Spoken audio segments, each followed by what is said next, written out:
The Sharingan is a unique dojutsu. Within the series, it's always been tied to the concept of love. Does that surprise you? Well, it shouldn't. Sharingan are awakened by emotion, and the emotions that bring about its awakening are love and hate. They represent within their user their emotional growth, physical representations of emotional scars. If someone possesses a Mangekyo Sharingan, you can be sure that they've seen some things with it. They have at times been called heavenly eyes that see the truth of all creation without obstruction. And what is it that they see? The truth about love, that if you choose to open your heart and love someone, your heart will always be hurt. Because the love between two people can never last, as like us, it is a finite concept with a birth and an end. These concepts surround the Sharingan and mark the reason why the Uchiha have always been so interesting. And in a world where magical eyes pervade the existence of almost every major clan, you can bet that there are times when these eyes get thrown around from person to person. In a way, the Sharingan shows all aspects of love, its awakening, its death, those who have it, and those who covet it. Whatever the case, I'm going to explore a world in which Naruto and Sasuke decide to go the way of Kakashi and Obito. Let's see what happens if Sasuke gave Naruto one of his Sharingan. Welcome to the Amagi. Before we begin, we publish a new video every day, so be sure to subscribe to our channel and ring the bell to get notified about our latest videos. The Amagi's reach stretches beyond just this channel, so if you're a fan of us, please consider subscribing to our other channels and following us on all of our social media. Help us reach our goal of passing 100,000 followers on all of our accounts by the end of the year.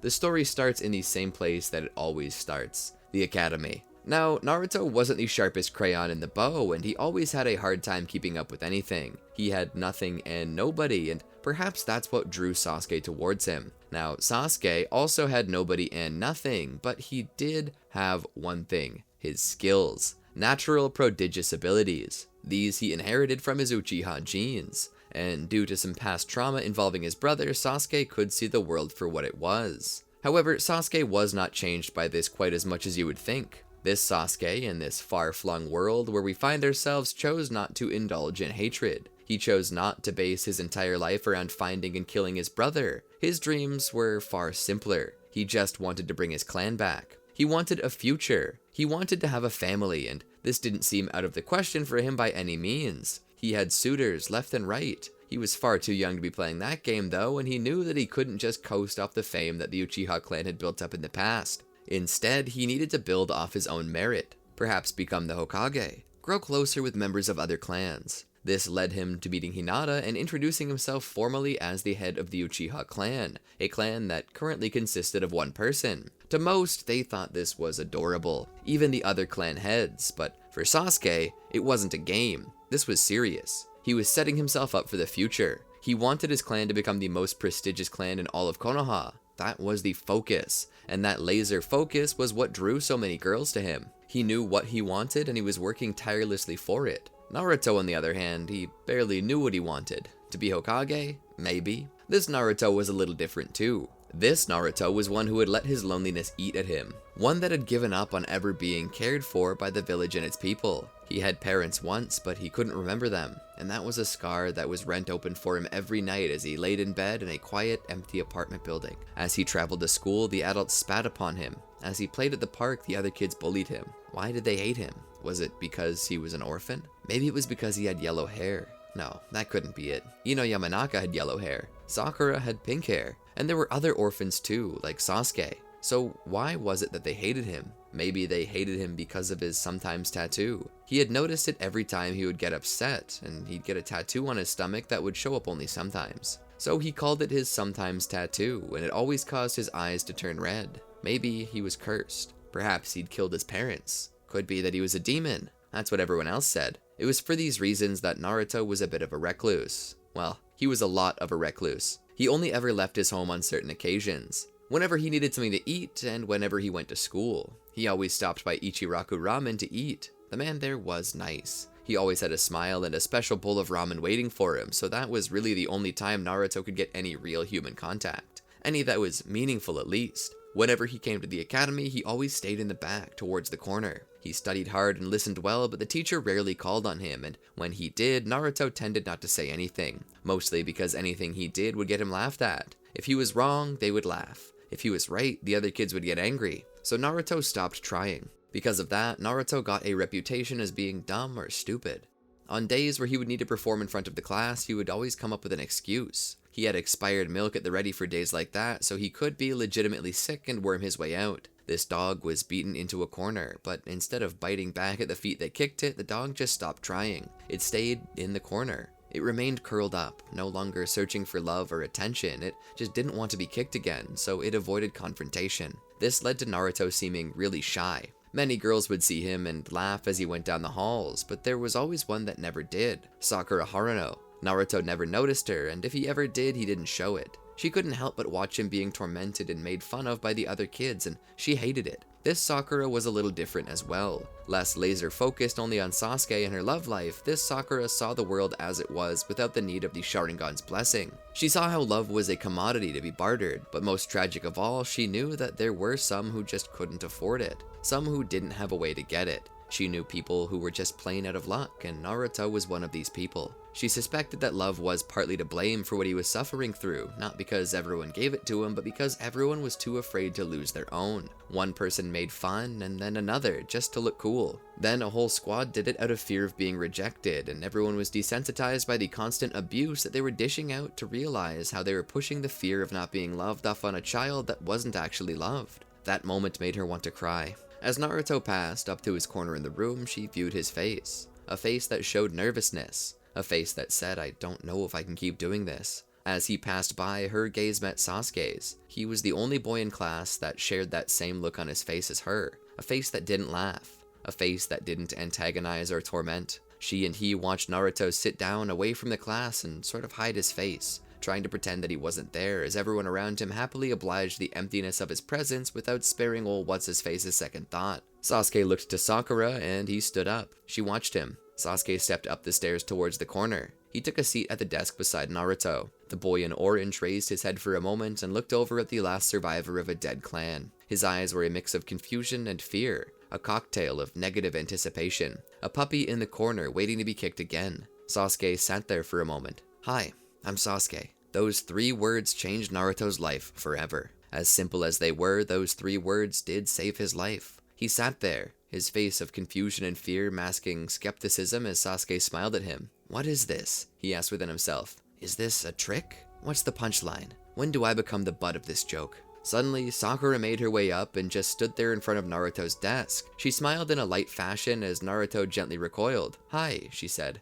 Can we sit with you, Naruto? In his head, his mind was set aflame. If there had been smoke detectors in the classroom that actually worked, they would have gone off from all the smoke leaving Naruto's ears. Still, Naruto had said nothing. He had not told his name, yet she knew it. She knew his name and asked if she could sit with him. He was never used to being addressed like this. He hated to hear his own name spoken because generally when someone said Naruto, it was either to make fun of him or to call him up or to scold him for something he did or didn't do. To a point, he cringed when she asked, but he was also too timid to tell her no. So he nodded with a voice so light that it seemed afraid to be heard.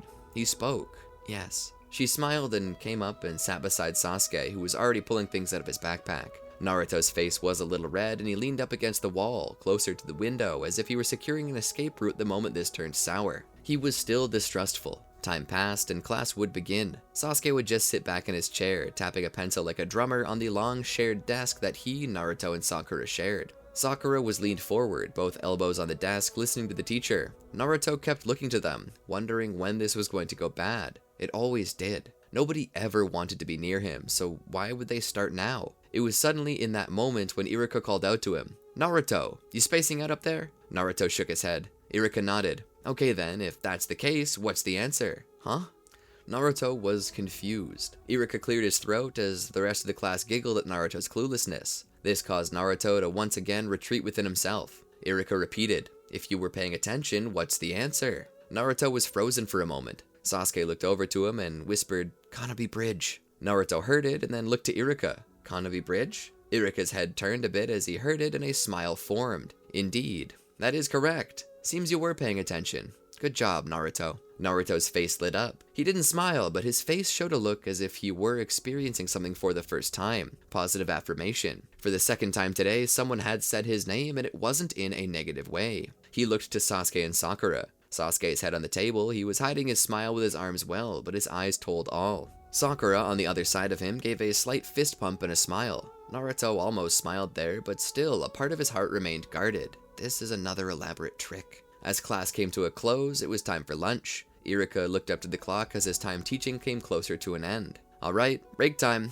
Time for lunch. As he said those words, everyone began to pull out their food, including Sakura and Sasuke. Naruto pulled out his too. Sakura looked over. What are you eating today, Naruto? He looked at her. He showed her. It was a small sandwich, a couple cookies, and potato chips. She smiled. Looks yummy. He began pushing it to her. She shook her head. Huh? No, you eat it. I just think it looks good. I got something similar. Peanut butter and jelly with extra jelly. Jelly's the best part. All the while, Sasuke was pulling something else out. He had a fat stack of crackers, some meat and cheese, a big dill pickle, and a bag of chips of his own. He made a cracker by putting some meat and cheese on it. He put one into Sakura's bento box and one into Naruto's. You should try it. It tastes pretty good. Just about then, one of the other students, a boy of larger proportions, likely held back a little too long, walked over to them with his posse of hype men. What do we have here? He said, looking into Naruto's bento. Ew, what is that? It smells like eggs. The bully scoffed. But hey, I'll try anything once. He picked up Naruto's sandwich and took a bite out of it before dropping it back in his box. Yuck, not for me. Garbage seems perfect for you though, eat up. Naruto looked at his sandwich with a bit of disgust. The bully grabbed Naruto by the hair and pushed his face into the box. I said eat up. Letting go, Naruto pulled his head back, his face covered in egg, his eyes starting to well up as his face turned red. The bully leaned forward. Aw, little fish cake gonna cry? Gonna run home crying to mommy? Oh yeah, I forgot. You don't have one. The look on Naruto's face hit like a dump truck, and with that, Sasuke was out of his seat. Crawling over the desk with his Sharingan active, he pushed off the table right into the bully and his posse, knocking them down a few levels. They hit the tables and went in all directions, trying to get away. All except the head bully who was caught in Sasuke's grasp. Holding him by the collar, he mercilessly wailed on him, his fist in constant movement, his knuckles starting to get a little bloody. Whether it was the bully's blood or Sasuke's was unknown, but he continued to beat into him until Iruka came over and pulled him off the bully. Of course, the hype men and bully all blamed Sasuke, saying that he started it. He and Naruto both. Iruka would look to Naruto. Well then, if that's the case, then you two can finish your lunch in the Hokage's office. Sakura's hand shot up. Iruka looked to her. Yes, Miss Haruno? Then she spoke. I called the boy a slime ball. I still think he's a slime ball and I hope Sasuke beats his butt again. Iruka sighed. Then you can also go to the office until the end of the day. They were sent to the office. Hiruzen was not there, of course. He was off watching the building of some of the structure that would bring more revenue to the village. But here they sat at the Hokage's desk in their own chairs and ready to eat again. Hiruka's lectures are snooze fests anyway, Sasuke said. Naruto looked down at his box of ruined sandwich. He still had a bit of egg on his face and in his hair. Sakura wiped it off with her napkin. She and Sasuke looked to his sandwich. You don't have to eat that if you don't want to, Naruto, Sasuke said. Naruto obviously didn't want to, but what other choice did he have? His stomach audibly rumbled. He pushed the box away. Sasuke stood, took the box, and dumped the sandwich. He brought the box back and began to put some of his crackers and lunch meat into Naruto's box. Sakura saw this and how much food Sasuke was giving over, so she cut her own PB&J into thirds and gave one to Naruto and the other to Sasuke, who in turn gave her some crackers and sandwich meat. Sasuke and Sakura then ready to eat when they heard something. A snuffle. They each sat up and looked over to each other and then looked at Naruto, who was leaning forward a bit over his box, crying. Sakura was aghast. Sasuke put his hand on Naruto's back. If you don't like it, you don't have to eat it. Naruto quickly pulled out the cookies he brought with him and gave one to Sasuke and Sakura each. Through his tears, he was smiling. Sakura was fighting it. She was trying to hold it together, but upon taking the cookies, her eyes ran over too. She couldn't believe how bad the condition of this boy's heart was. It made her want to cry. So many times she had thought that her parents were annoying, that they embarrassed her, were overly demanding. Now she didn't think that. She was just happy to have them. Seeing Naruto, she knew that there were some out there who had nothing. She felt truly blessed to have her family, and now all she wanted was to be this boy's friend and bring so much of that excess of love that she lived in to Naruto so he might be happy. Sasuke rubbed his back and pulled him into a hug. I know what it's like to have nobody, Sasuke said. I don't want you feeling like that anymore. You have us. We'll be your family. Friends to the end. Family by oath, not blood. Sakura leaned over and joined the hug as well. And please excuse me while I pause the story for a quick sec. I just gotta say something really quick. I know many of our viewers are still in school. So many kids are going to school talking about a shared interest in our favorite anime about ninjas. It's important for all of us to remember what Naruto is about. It's about learning to love others. That is the ninja way. Bullying's a real problem in our academic system. Many people don't even notice the signs of it, but it really can hurt people. That's why I just want to say, if you see someone being bullied, tell an adult or tell someone you can trust. And if you see anyone who doesn't have a friend, be that friend. Everyone needs a friend, and the best thing about that is that we never run out of slots for it. You never know how you could change a life for the better just by saying hi. And if you're upset, maybe you're the one being bullied. Maybe you are the bully. It's not too late. There's always time to change things and be better. And if you're upset, don't be silent. Reach out. There's no shame in it. We here at the Amagi care for our viewers, each and every one of you. You're like family to us, and that's why we enjoy entertaining you so much. We love you, and we want you to love others too. After all, that's my personal nindo, my ninja way, to love others as I would love myself and to treat them the same. Anyway, thanks for listening to this short spiel. Let's get back to the story. As the day came to a close and they were finally allowed to leave, Hiruzen appeared in the office where Naruto, Sasuke, and Sakura were waiting. What happened this time? Sakura would explain it to him. Some boy in class was bullying Naruto, and Sasuke stood up for him, but was punished because of it. Hiruzen looked at them. Well, to let you know, that boy has a broken arm. Sasuke, that was not the way to deal with it, but still, you did good sticking up for Naruto. One of the others in class mentioned that you were just defending him, so I'm going to let you off this time. Next time it happens, tell Irika about it. Sasuke nodded. They were then dismissed and allowed to leave. Naruto walked his own way back towards his apartment that he had. He lived a little further off from Sasuke and Sakura, but Sasuke decided to go the extra mile with him. Sakura had to turn towards her house as she didn't want her family missing her, but she wished them both a good day and left. Sasuke followed Naruto home to his apartment and walked in with him. This is where you live. It's not too much different from where I live. Naruto dropped his backpack by the door and slipped out of his open-toed boots and onto the tatami carpet. Sasuke followed suit. He walked in too. So, what do you do for fun? Naruto turned on the stove and began to heat up water. Sasuke would come to a table where he'd see sheets of paper. On that paper were drawings of foxes, fully colored in and actually well shadowed.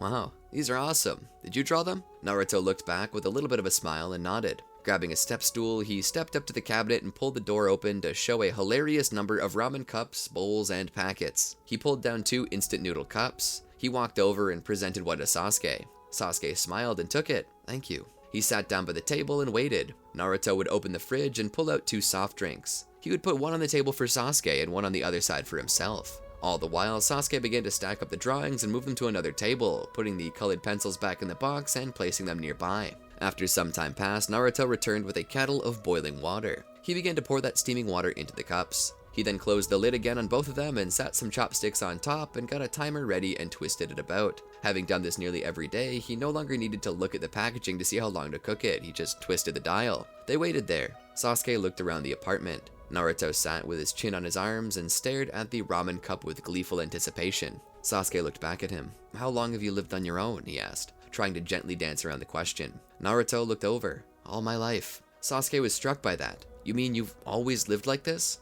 Naruto nodded. Sometimes Mr. Hiruzen comes over to pay me a visit. He brings me money, checks up on me, and every October he stops by with some cake and takes me to Ichiraku. Sasuke would cock his head. What's so important about October? Naruto shrugged. He told me that it was the month I was born. Sasuke smiled. Ah, mine's July 23rd. Naruto smiled about that. That's soon. Sasuke nodded. And so he and Naruto just hung out for a little while. After all, Sasuke had nowhere to go, and there wasn't really anyone at home to miss him. So honestly, this was as good for Sasuke as it was for Naruto. After supper, they watched TV and played a few video games. Sasuke, of course, could absolutely smash Naruto in any game they played, as he had use of his Sharingan. Naruto would smile and make a bit of a habit of covering Sasuke's eyes as they rounded a corner in Hashirama Cart 46. The boys just had a lot of fun. But as night rolled in, Sasuke knew he had to leave and go home. After all, it was bedtime and he hadn't even had a shower yet. So he stood and turned. Well, I'll see you later, Naruto. Naruto would look over. Ah, you're leaving? Sasuke nodded. Yeah, but just until tomorrow. I'll come pick you up. We can go to school together. Naruto smiled. Okay, and maybe tomorrow. Naruto trailed off. Sasuke looked back at him. Naruto looked back up at him from the ground. Maybe we can ask Sakura to come and play with us. Sasuke smiled. You can bet on it. Maybe we'll have a sleepover. Wouldn't that be fun? Naruto seemed excited. As Sasuke left into the night, he traveled down the road. He turned back to see Naruto smiling in the window, waving at him. He waved back. This was a far cry from what Naruto had been previously. He was more open and happy. It made Sasuke happy. And honestly, Sasuke hadn't been this happy in a long time. He hadn't looked forward to going to school like this even once in his life. He made his way home to shower and rest, and all the while he didn't notice that in the window of the Hokage's residence Hiruzen stood. He looked out over this and smiled as he took a puff from his pipe. This is what he was hoping for Naruto. He was hoping that he would make a true friend. When he forbade all in the village from ever speaking of Naruto and the Nine Tails again, he was hoping that eventually it would lead to the next generation developing less to fear the monster he had and to love the boy that he was. Hiruzen could admit that there were a few stumbling blocks along the way, but by the end Naruto had found two true friends. He kept that in mind for the future. If these three ever became fully fledged shinobi, he wanted them to be on the same team. He knew the perfect candidate for Jonin, someone who understood what it was to cherish friends and the meaning behind teamwork. He returned to his desk, dimly lit by a single lantern, and continued his work. As the night came though, Sasuke laid in bed. His sheets were up to his chin, but slowly his head turned and his fingers made an appearance. With another quick turn of his head, his feet straightened and he pulled the sheets down a bit as his arms raised above his head. His face was twisted as he grunted. Within his mind's eye, he witnessed it. A dark night. The street stained black with darkness spilling out of every home in the Uchiha compound. The skies were red, and hovering just above the clouds was the red moon. Its surface changed to look like a Sharingan staring down at him. He was scared, alone. He ran for home. Stepping in, he saw many of the belongings of his family smashed and scattered, picture frames broken and shredded. He saw from the steps a steady stream of blood, like a river slowly making its way down each individual step,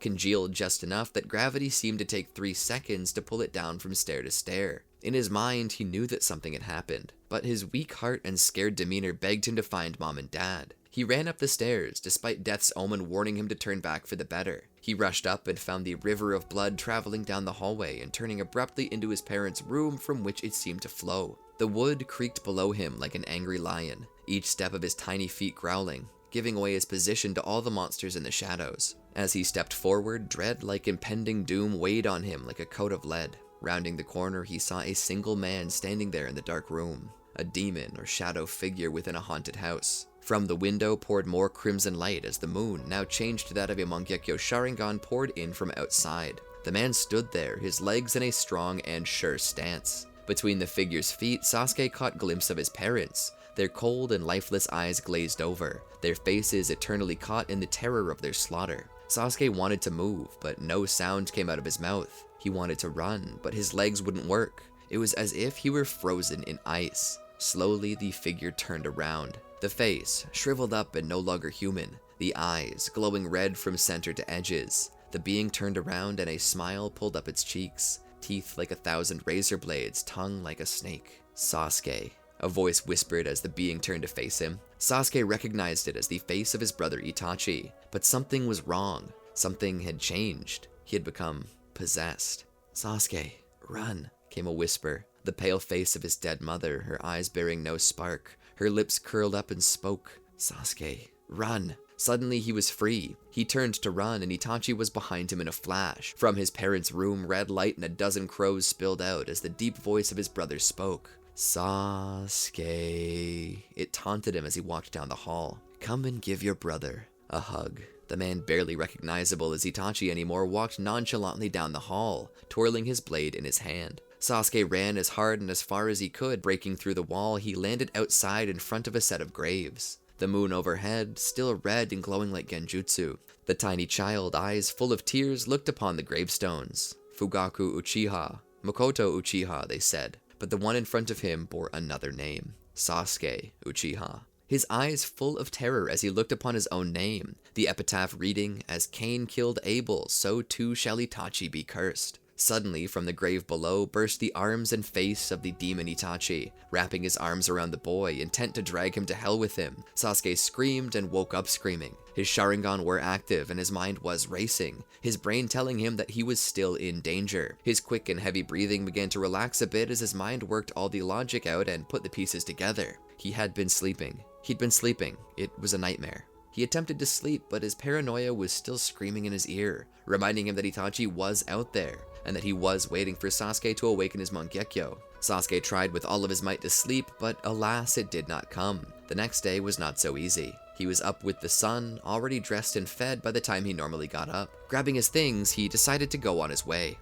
For the first time in a long time, Naruto is smiling and finding himself excited to go to the academy. After spending the day with Sasuke, he's up bright and early waiting for his friends. Sitting in Naruto's kitchen, we see the young man having eaten his breakfast and working on a sketch. He diligently drags the lead across the paper in quick yet calculated motions. You could see it in his face that something didn't strike him right in the image. He would take his thumb and pull down on it just a little, keeping it in tight circles. His face shows satisfaction. He then grabbed a new pencil, pink. As he finished, he looked down on it with the widest grin. It was a drawing showing himself, Sasuke, and Sakura standing together. In his heart, something tugged at him. Don't trust them. This is a ploy. They just want to hurt you. They will hurt you. But Naruto ignored it. He was scared, yes, but nobody had ever shown this much interest in him before as a person, and he didn't want to pass up the chance that maybe somebody might care for him out of more than just obligation, like Hiruzen-sama did. He would step up to the sink and turn on the water, using it to rub the remnants of his pencil smudges from his fingertips. As he did so, he heard a knock at the door and his heart leapt in his chest. Grabbing a towel and rushing to the door, afraid that somehow they might leave, thinking he wasn't home. He opened the door, and sure enough, there Sakura and Sasuke stood. Naruto's face lit up. Sakura smiled and waved hello to him. Sasuke smiled too. Naruto couldn't help but grin. Sakura-chan, Sasuke-kun, hi! Sasuke smirked and turned around. We'd best be off to the academy or Iruka-sensei will blow another gasket. The three fell in line and made their way onto the street, where they then walked three wide, as if this were some action movie. To Naruto, it could have been, because never in his wildest dreams did he ever think something like this was going to come to his life. Naruto and his group finally made it to school, where they took their customary seats, three sharing a long desk in the back row closest to the window. Sasuke slowly laid his head down on his folded arm and let out a sigh. Sakura peeked around Naruto. Wow, Sasuke, you look beat. What happened?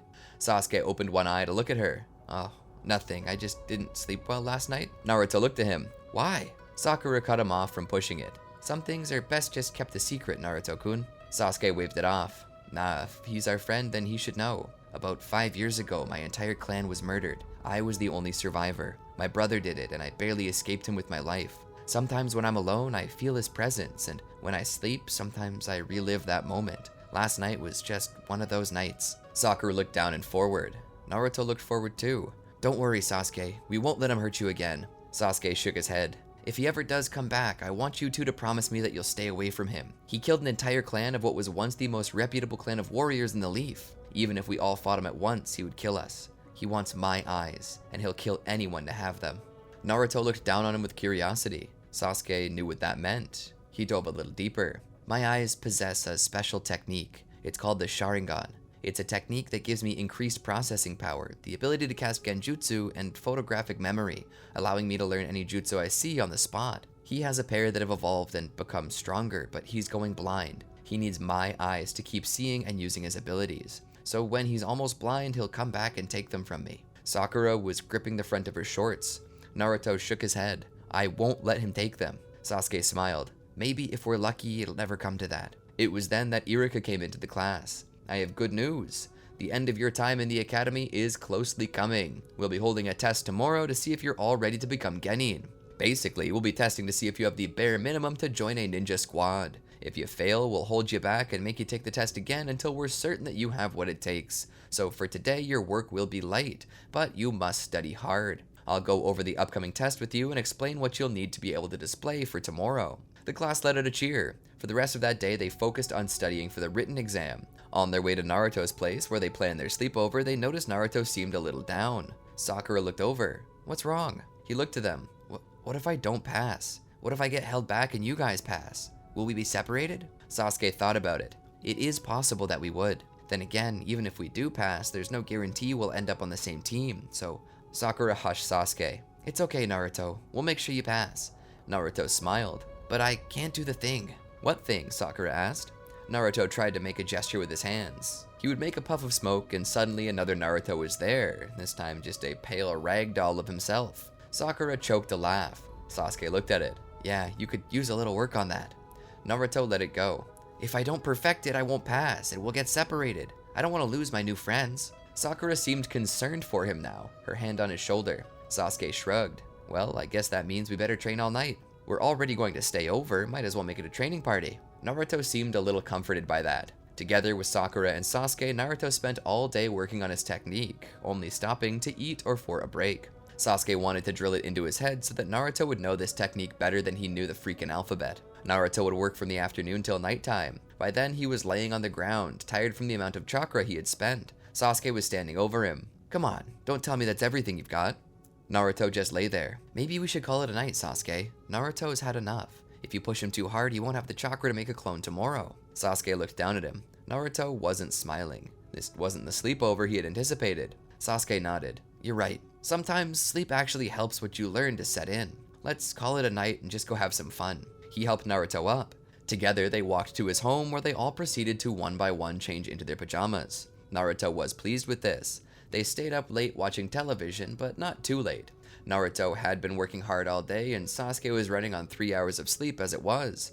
Sakura was the only one capable of staying up through the movie. She took some time, but staring at the crescent moon for a moment filled her with peace, and soon she too drifted off. There lay Naruto, in between the two. He looked up at the ceiling. Turning to the left, he saw Sasuke, and to the right, Sakura.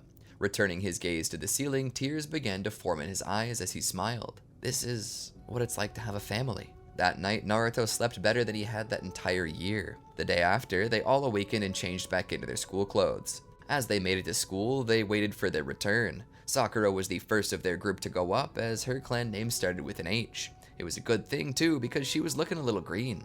After her demonstration, Sasuke went up in front of the class and was asked to make his transformation clone. He made it quickly and adequately before letting it disperse. It was plenty enough to pass.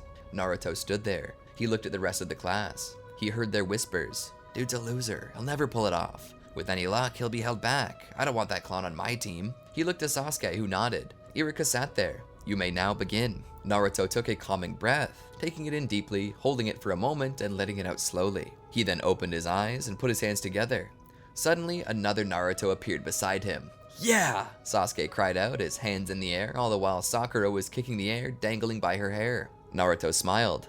"I did it. I passed." Iruka gave a smile and lowered his glasses. "Congratulations, Naruto." Iruka would then step out and roll a table back in. On it sat headbands, each one possessing the plate of Konoha on it. Iruka handed them out. Eventually, Naruto came up. Iruka took a headband up. He put his hand on Naruto's shoulder. "Here you are, Naruto. Congratulations, you're a real ninja now." Naruto fought tears and hugged Iruka tightly. Iruka came down on one knee and returned the hug. "I always knew you were hiding a genius deep inside. Now go, make your mark on the world." He patted Naruto's head and moved him along. Naruto stepped out into the hallway wearing his headband. He saw Sakura and Sasuke there too. They came in for a group hug. Sakura then spoke. "Now, let's go see Hiruzen-sama." Together, the three of them walked into Hiruzen's office. They knocked on the door. The gruff voice of the third Hokage called out to them. "I see the three of you made genin. I would like to offer my most sincere congratulations. This is the beginning to a new chapter in your life, one in which I'm sure you'll make the world a better place." "Thank you, Lord Third," Sasuke said. Hiruzen then sat his papers to the side. "Now, what can I do for you three? Is there a special reason you needed to see me, or were you just going to pop in and say hello?" Sakura would speak. "We did have a small request we wanted to ask of you, Lord Hiruzen." The Hokage sat forward. "Well, what is it?" Sakura continued. "We three passed the test and became genin. Tomorrow we'll be assigned to teams and meet our jonin for the first time. We were wondering if you could possibly pull a string or two and keep us together? We'd like to be on the same team together." Hiruzen nodded. "It seems you have good teamwork, and on the battlefield, knowing your teammates could be the difference between life or death. I'll see what I can do." Sasuke bowed. "Thank you, Lord Third." They began to walk home together. They then parted ways and went home for the night. The three slept the sleep of the just and awakened the next day bright and early, feeling refreshed and excited to face the day. They met at the crossroads where they walked to school together. Honestly, there was some nervousness in them as they made their way, especially in Naruto, who worried that they would not be put on the same team. Sakura reassured him though that Hiruzen was a powerful man, and he could easily keep them together if he so decided. Stepping into the academy classroom for what would possibly be their last time, they took their seats and awaited their names to be called. They watched 6 teams get created. The anticipation was killing them. Iruka would then continue. Team 7 will consist of Uzumaki Naruto, Uchiha Sasuke, and Haruno Sakura. Their jonin will be Hatake Kakashi. Their number is Team 7. The 3 of them were already celebrating. The remaining students thought they were nuts. After all, who would want to be on the same team as Fishcake? But Sasuke, Sakura, and Naruto were celebrating to their heart's content. Iruka waited for them to calm a bit. Team 7 is to go to classroom B4 and await their jonin. Do be aware though, I've known Kakashi for many years. He's tough on his students. Not a single team that has been sent to him has remained. He has a cruel test that none so far have passed. That statement stopped their celebrations flat. Their excitement was replaced with anxiety as they quietly stood and made their way to the room that they were bidden to. As they entered, they sat down and waited, and waited, and waited. During this time they waited, their minds ran away with them. They wondered what this brutal taskmaster might look like. Naruto imagined that he'd be bald, possessing a square jaw and having a face riddled with scars. Sakura imagined him to have long black hair that was stringy, almost like snakes hanging from his head. Sasuke believed he'd have a pointed face, an eye patch, and a crew cut. Much to their surprise, though, they were met with a tall, lanky man whose hair was white and set at an offensively jaunty angle. It was as if he was trying too hard to look unkempt. Sasuke was right, though. He was wearing an eye covering, but it wasn't a patch. It looked like this Jonin was trying to become some hip and with it male model. His whole thing screamed out, "I'm trying to look cool, and I'll be danged if it wasn't working." He spoke with a calm voice that almost seemed mock intimidating. "Hello, my name is Kakashi Hatake. I'll be your Jonin." This man was slightly frightening due to what they'd said about him, but at the same time Naruto couldn't help but like him. He seemed so lax. How could this guy be as brutal as they said? The man led them out. "Introductions will be better in the sunlight. Let's enjoy this beautiful day." So they followed him out onto the steps. They sat down and he leaned against the railing. "So, tell me what this thing called Team 7 is. Tell me who you are." Sakura spoke. "My name is Sakura Haruno. I'm an only daughter and I enjoy reading. I tend to sneak off with my mother's romantic novels and read them on a tree limb where she won't find me. It's dangerous but fun." Kakashi raised his brow. Internally, he noted to keep his Icha on lockdown whenever she was around. He looked to Sasuke. "What about you?" Sasuke started. "I'm Sasuke Uchiha, the last surviving member of the Uchiha clan to live in the village. My dream is to join the Konoha police force and reform my clan. To that point, I'm making friends with the heirs of each of Konoha's clans, from the Hyuga to the Nara. I want my clan in this village to be the best it can be." Kakashi nodded. "What about you, Orange?" Naruto cleared his throat. "My name is Naruto Uzumaki. I'm the only member of my own clan, I think, and I want to make a lot of friends far and wide." Kakashi looked to him. "This may not be the job for you then. You'll be forced into confrontation with shinobi of other villages, and any ally you make today could be an enemy tomorrow." Naruto nodded. "Perhaps the village will go to war and maybe I will have to fight the people I meet, but I don't see how that means we can't still be friends. After all, we're both just taking orders." Kakashi nodded. "Then make as many as you can, because they won't be around forever." He stood and began to leave. Sasuke called out to him. "Hey, wait, what about you?" Kakashi looked back. "All you need to know is my name and rank. Everything else is none of your business." He led them out to a field. Kakashi looked around. "This looks like a fine spot. There are trees nearby, plenty of flat ground. The terrain is varied, so you have plenty of opportunities." "Opportunities for what?" Sakura asked. Kakashi pulled a set of bells from his pocket. "Opportunities to get these." He tied them to his waist. "We're going to take a test. You're going to take these bells from me before noon. If you fail to do that, I'm sending you back to the academy and stripping you of the rank of Genin. However, for those that manage to get these bells, they'll become members of my team and I will be their Jonin." The entirety of Team 7 gulped. This was the test. The infamous test they heard so much about. Kakashi pulled out his book. "Take as much time to strategize as you need. Just be sure to get the bells by noon." Sasuke decided to be the first one up, releasing a fireball jutsu which Kakashi seamlessly dodged. And when Naruto came in ham-fisted, Kakashi merely dodged with a substitution and then hit him with a special technique right where the sun don't shine. Sakura, he cast under genjutsu. Honestly, he was toying with them, playing, attempting to see what they could do. When noontime had come around, they failed to get the bells, so Kakashi took them to the side and offered them lunch. He told them that he'd make a special exception because of their drive. He'd let them try again with a new time limit, dusk. And so when the second round began, he allowed them to start. He continued reading through the latest installment of Icha. Peeking up over the pages, he saw all three huddled and whispering. "What are they up to?" he asked in his head. Suddenly, in a flash, they were gone. Making use of the transformation jutsu, clone jutsu, and even Sasuke's Sharingan, they threw everything they had at Kakashi. Of course, it still wasn't enough, but he was impressed by how hard they were working with each other. But now it was time for the ultimate part of the test. The one that every team he attempted to train failed. He loosened the bells and jumped just a bit too late, allowing Team 7 to claim them. Team 7 celebrated as they managed to get the bells just as the sun was starting to set. Kakashi returned to the group and put his book away. Naruto showed him the bells. Ha! We got him! Now you gotta train us! Kakashi scoffed. Somebody didn't read the fine print. I told you that whoever got the bells would pass. There are only 2 bells. That means that you 3 will need to talk amongst yourselves on who to leave behind. They were appalled.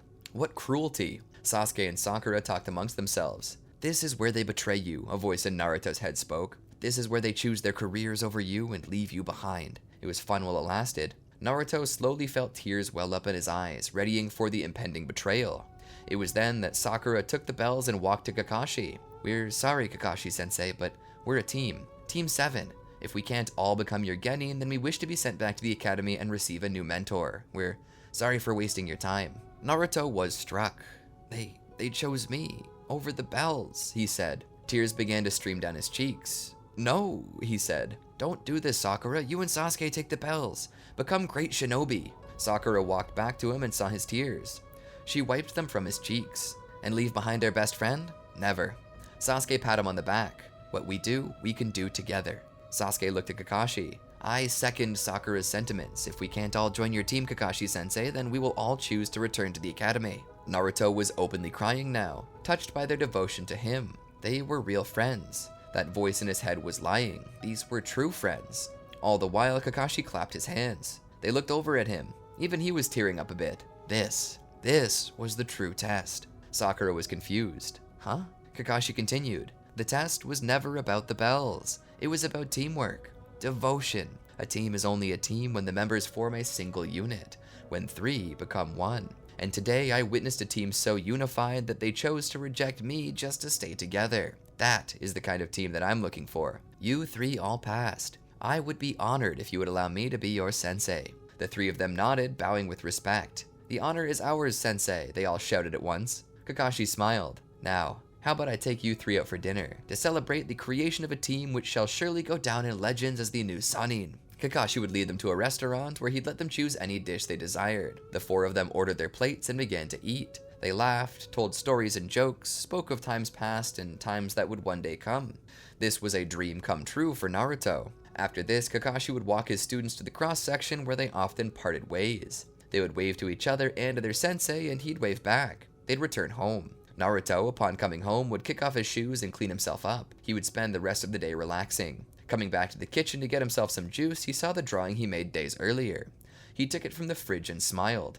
He sat down with his colored pencils and went back to work. For about 30 minutes he worked. He would stop and smile, having added the kind, white-haired ninja named Kakashi to it. He would then set up the picture frame that Kakashi had given them earlier after having their picture taken. The entire group posing for a memento of the grand occasion. He sat that by his bed and stared at it all night as he went to sleep. From that point on, they began to work as shinobi. The work wasn't much, just a few cats and trees, basic stuff. They were more like community servants, Boy Scouts rather than shinobi. But that didn't really matter to Naruto, just so long as he was with his friends. His efforts didn't really sway the people's opinion to favor him any, but they did slowly at least stop picking on him individually, and they were willing to talk to him if he entered their place of business. But only if he bought something, otherwise they demanded he leave. It wasn't great, but it was better than it was, and Naruto began to wonder if it might actually be possible to win over the village to his favor. One day came, however, that the Hokage had a special mission. It wasn't set high enough for a Chunin to take it, but it also was no easy feat for Genin either. However, he chose to let Kakashi decide. After all, Kakashi was a trusted and competent shinobi, and was proving himself worthy of his team. So Hiruzen asked him flatly, "Do you think your team can handle this mission to the Land of Waves?" Kakashi looked over the form Tazuna had submitted. "It is at the tail end of what we'd normally allow for Genin. Normally, we'd send experienced Genin to do this, the kind that are ready for the Chunin exams." He thought back on his team and their devotion towards each other. "I think they can handle it though. They're close-knit and display signs that they'll grow with adversity. I say yes." Hiruzen would nod and then stamp the sheet of paper, approving it for Kakashi's team. That night, he took them out to eat again. Not quite as extravagant as the first time, but he did treat them to a quality meal. There, he explained to them that their hard work and diligence had paid off, and now they're being sent out of village to accomplish a special mission. They'd be escorting a VIP from Konoha to the Land of Waves to help with the building of some infrastructure that could prove valuable to both settlements. The mission sounded really important, and so Team 7 were glad that they had a chance to do it. The day after, they met in front of the gates as Kakashi had bidden them. They began to make their way to their objective location. Along the way, things seemed off. In particular, Kakashi noticed a rain puddle in the middle of the road when there wasn't a single cloud in the sky. Kakashi would travel a little further with his team until they'd be attacked, his suspicions realized. A set of ninja jumped from the puddle. They both wore a gauntlet that possessed a chain linking the two of them. They ran toward Naruto, as he was the one currently standing between them and Tazuna. In a moment, Naruto witnessed all the good times he had with Sakura and Sasuke and realized he may never be able to experience that again. It was as if time slowed down. "I don't want to go away," he said to himself as the shinobi came in. Suddenly, Sasuke stepped in and knocked them away, protecting Naruto. Naruto looked up with wonder as the sunlight gleamed off Sasuke's kunai. Kakashi would eventually finish off the demon brothers personally, tying them to a tree by their own chain. Naruto was in awe. Sasuke came to him. "Hey, you okay?" Naruto was surprised. "Hey, you're bleeding." "Huh?"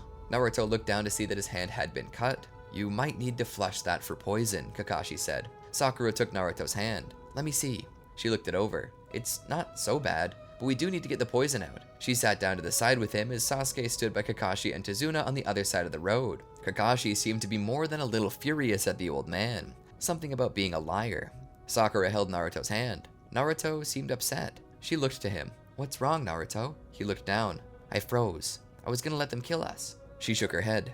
"It's okay. It was your first time." She took a kunai and scored his wound with it. Naruto grimaced and looked away as she did so. She began to press her mouth to his wound, pulling the poison out with it. Begin spits, she spoke.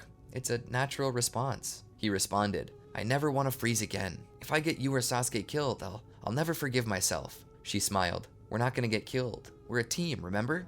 She finished cleaning his wound and wrapped up his hand. Together, they continued. It wouldn't be much longer until they encountered Zabuza Momochi, a rogue shinobi from the Hidden Mist village. He was there to kill Tazuna under the orders of a local crime lord who wanted to keep the bridge from being built so he could continue to make his millions and monopolize the people who lived there. Kakashi went to fight him and in doing so revealed his Sharingan, which caught Sasuke's attention.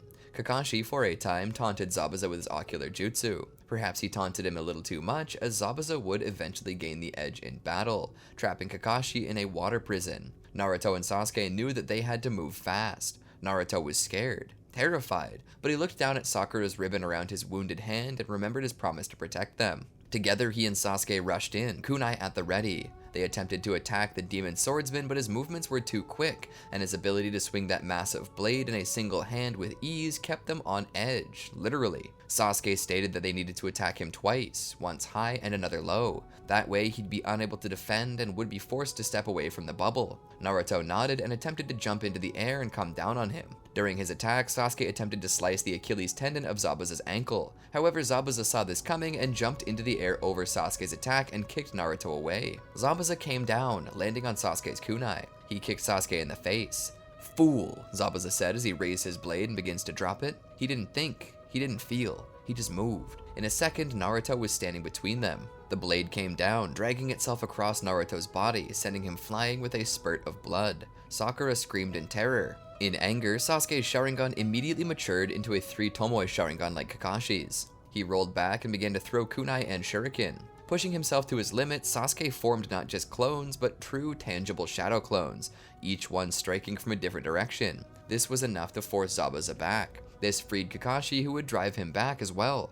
It was then that Haku would appear and save his master by faking his death, taking his body away.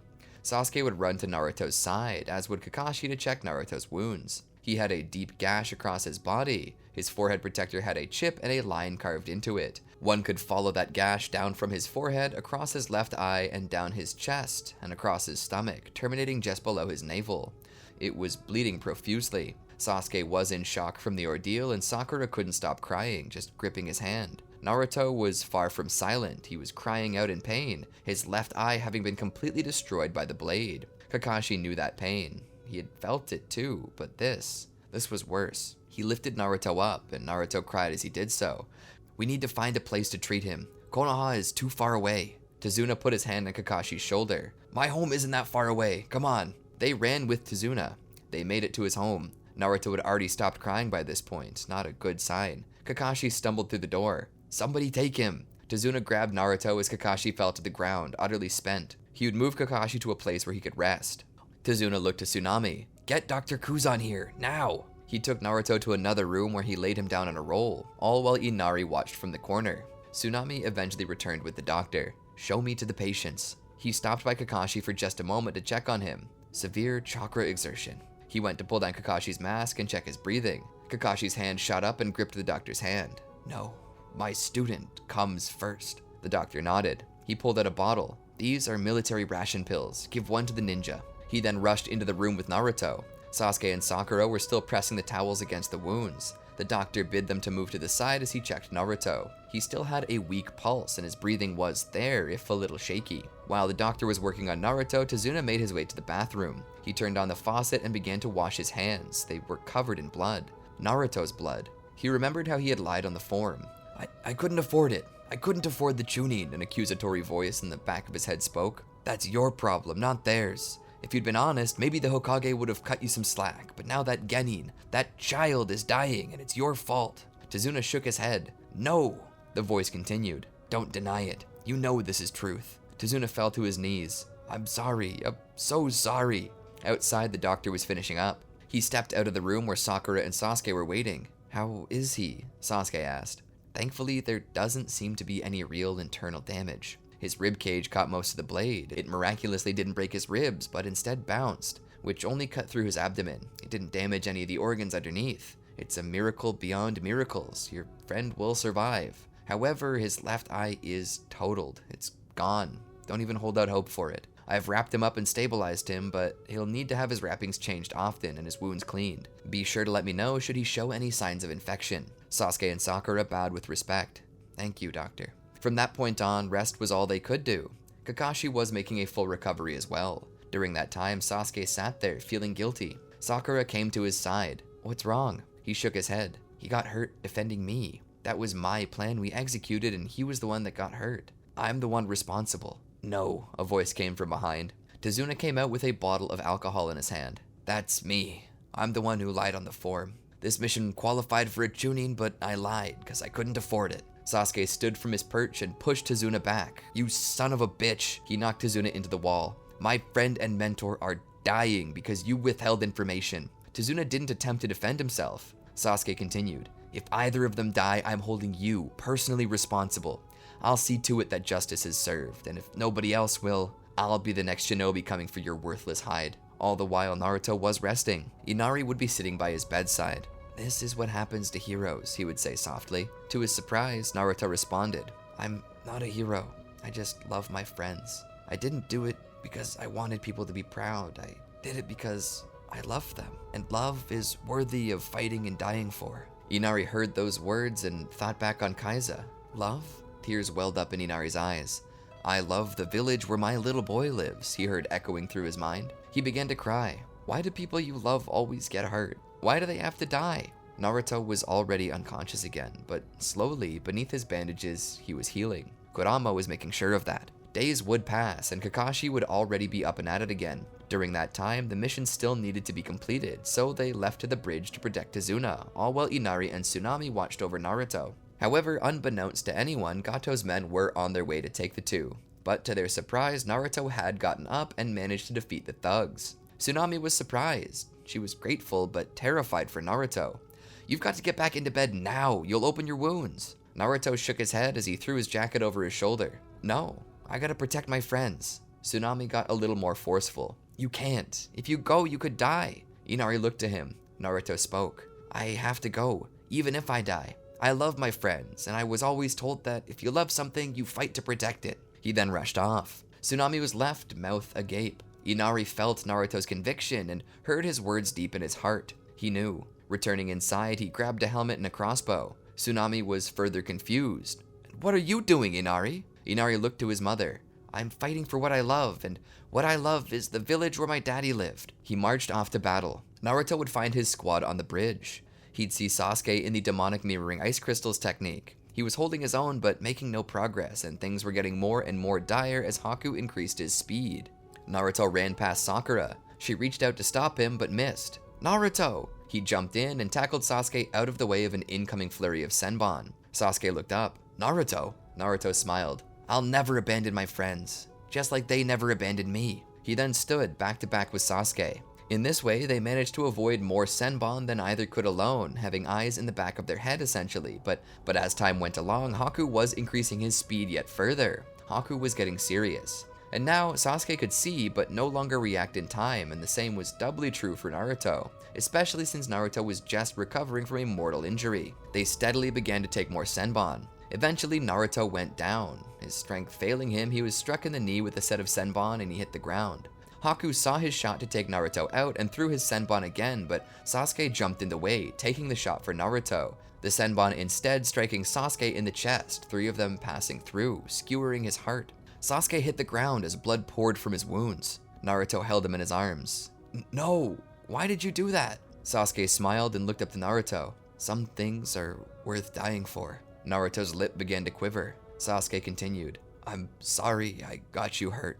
I didn't mean to. Naruto shook his head. It wasn't your fault. I chose to jump between you and Zabuza. Sasuke wheezed, his eyes closed. I'm still at fault. If we'd tried your idea with the Demon Wind Shuriken, neither of us would have been hurt. Naruto held him closer. He pressed Sasuke's ear to his chest. Please, just count my heartbeats. Focus on them. Will your heart to keep beating, please. Sasuke listened to it. Naruto, take my Sharingan. Naruto opened his eyes. No, I was supposed to protect your eyes from Itachi, not take them for myself. Sasuke laughed a bit. You're not taking them, I'm giving them to you. Naruto continued to cry. Please don't die. You were my first friend. I just learned what friendship was. I just learned what it felt like to be loved. Please don't take that away from me. Sasuke lay there, his head against Naruto's chest. In his bloody hand was a single orb. Take it. Show me the world that you're gonna create. Sasuke breathed out. Naruto held him. It was a dream. It had to be. There was no other explanation. He was still in bed right now, being tended to by his friends. This was a fever dream, a nightmare. Haku watched on. Your friend. He was a true shinobi. He deserves respect. Suddenly there was pressure in the air. Haku was startled as Naruto's chakra swirled around him in a tangible manner like fire. What is this? He looked on. In the center of a hurricane of chakra and emotion, Naruto knelt, holding the now deceased Sasuke. Crying tears of blood, Naruto opened his eyes to show that he now possessed a single 3 Tomoe Sharingan. His other eye possessed a fox's pupil as the lines on his cheeks grew. I will kill you, and with pure energy, he burst from the dome of ice mirrors, sending Haku flying. True to his word, he killed Haku right then and there. As he stood over the body, he looked up to the sky and cried out, like a kit fox having found its mother shot by a hunter. Howling like a wolf, his energy dissipated. Zabuza would be killed by Kakashi, and Inari, who had gathered an army of villagers, would fend off Gato's men. But Naruto didn't hear it. He didn't see it. All he saw were the moments he and Sasuke had spent together. The day he introduced himself to Naruto, defended him from the bully, and gave him a portion of his food. The moment he declared he wouldn't train under Kakashi if Naruto couldn't, and now he was dead. Was this what it was like to be a shinobi? Was this what it was to make a friend and know love? To inevitably lose it to sorrow and sadness? Love was a pendulum of happiness and sorrow, of winning and losing, of living and dying. The return home was not anything special, it was merely that. A return home. He didn't even go for debriefing, he just went home. He sat by his table with a cup of ramen. It was the same flavor that he and Sasuke shared on their first day of friendship. Naruto did not eat any of it. He just sat there crying. Looking up, he saw that picture he drew. He took it off the fridge and looked more closely at it. He roared and shredded it to pieces. Moving to his room, he fell to his bed to hide his tears. He looked over at the bedside table and saw the picture of Team 7. In his rage, he picked it up and threw it at the wall, shattering the glass and smashing the frame. Realizing what he had done, he ran over and picked up the picture, dusting the glass off of it. He looked down at the picture as tears dripped upon it. He took a deep breath in. Sasuke, I'm sorry. Sakura stood outside the door. She raised her hand, but it stopped. Her courage was waning. She didn't want to knock because she didn't know how to respond to this. What to say? She had loved Sasuke. She never truly admitted that to everyone, and now that he was gone, she was still in shock. Failure to believe this circumstance pervaded her soul, but she also knew that Naruto must be feeling the same thing. In the short time they had all known each other, Naruto had expressed his feeling that they were all a family, that she and he were more than friends, that they were his sister and his brother. A boy who had never known family gains it only to lose it. Oh, cruel world. How unjust of a hand have you dealt us? She wasn't sure how to deal with this loss in her own heart. How could she help Naruto sort it out? How could she answer when he asked questions? How could she face him? She knocked. She didn't even know that she did. It seemed at this moment inner Sakura was making her presence known on the outside, smacking real Sakura in the back of the head. It doesn't matter what you say, Cha. Just be there for him. Don't suffer alone. Don't let him suffer alone. She knocked again, this time a little harder. Nobody came to the door. Surely someone was home. She hadn't seen him out anywhere. Suddenly a flash of terror rushed through her heart. She fumbled around and found his spare key. She put it into the lock and twisted it. She opened the door. Naruto? She stepped in and was appalled by what she saw. The entire apartment was a mess. It looked like a tornado had blown right through. Naruto! She walked in deeper. There was a cup of ramen sitting there, cold and congealed. It had been made but never eaten. Please don't, she thought as her heart raced. She felt as if it was going to explode out of her chest. Naruto! She stepped over the mess to his bedroom. The door was locked.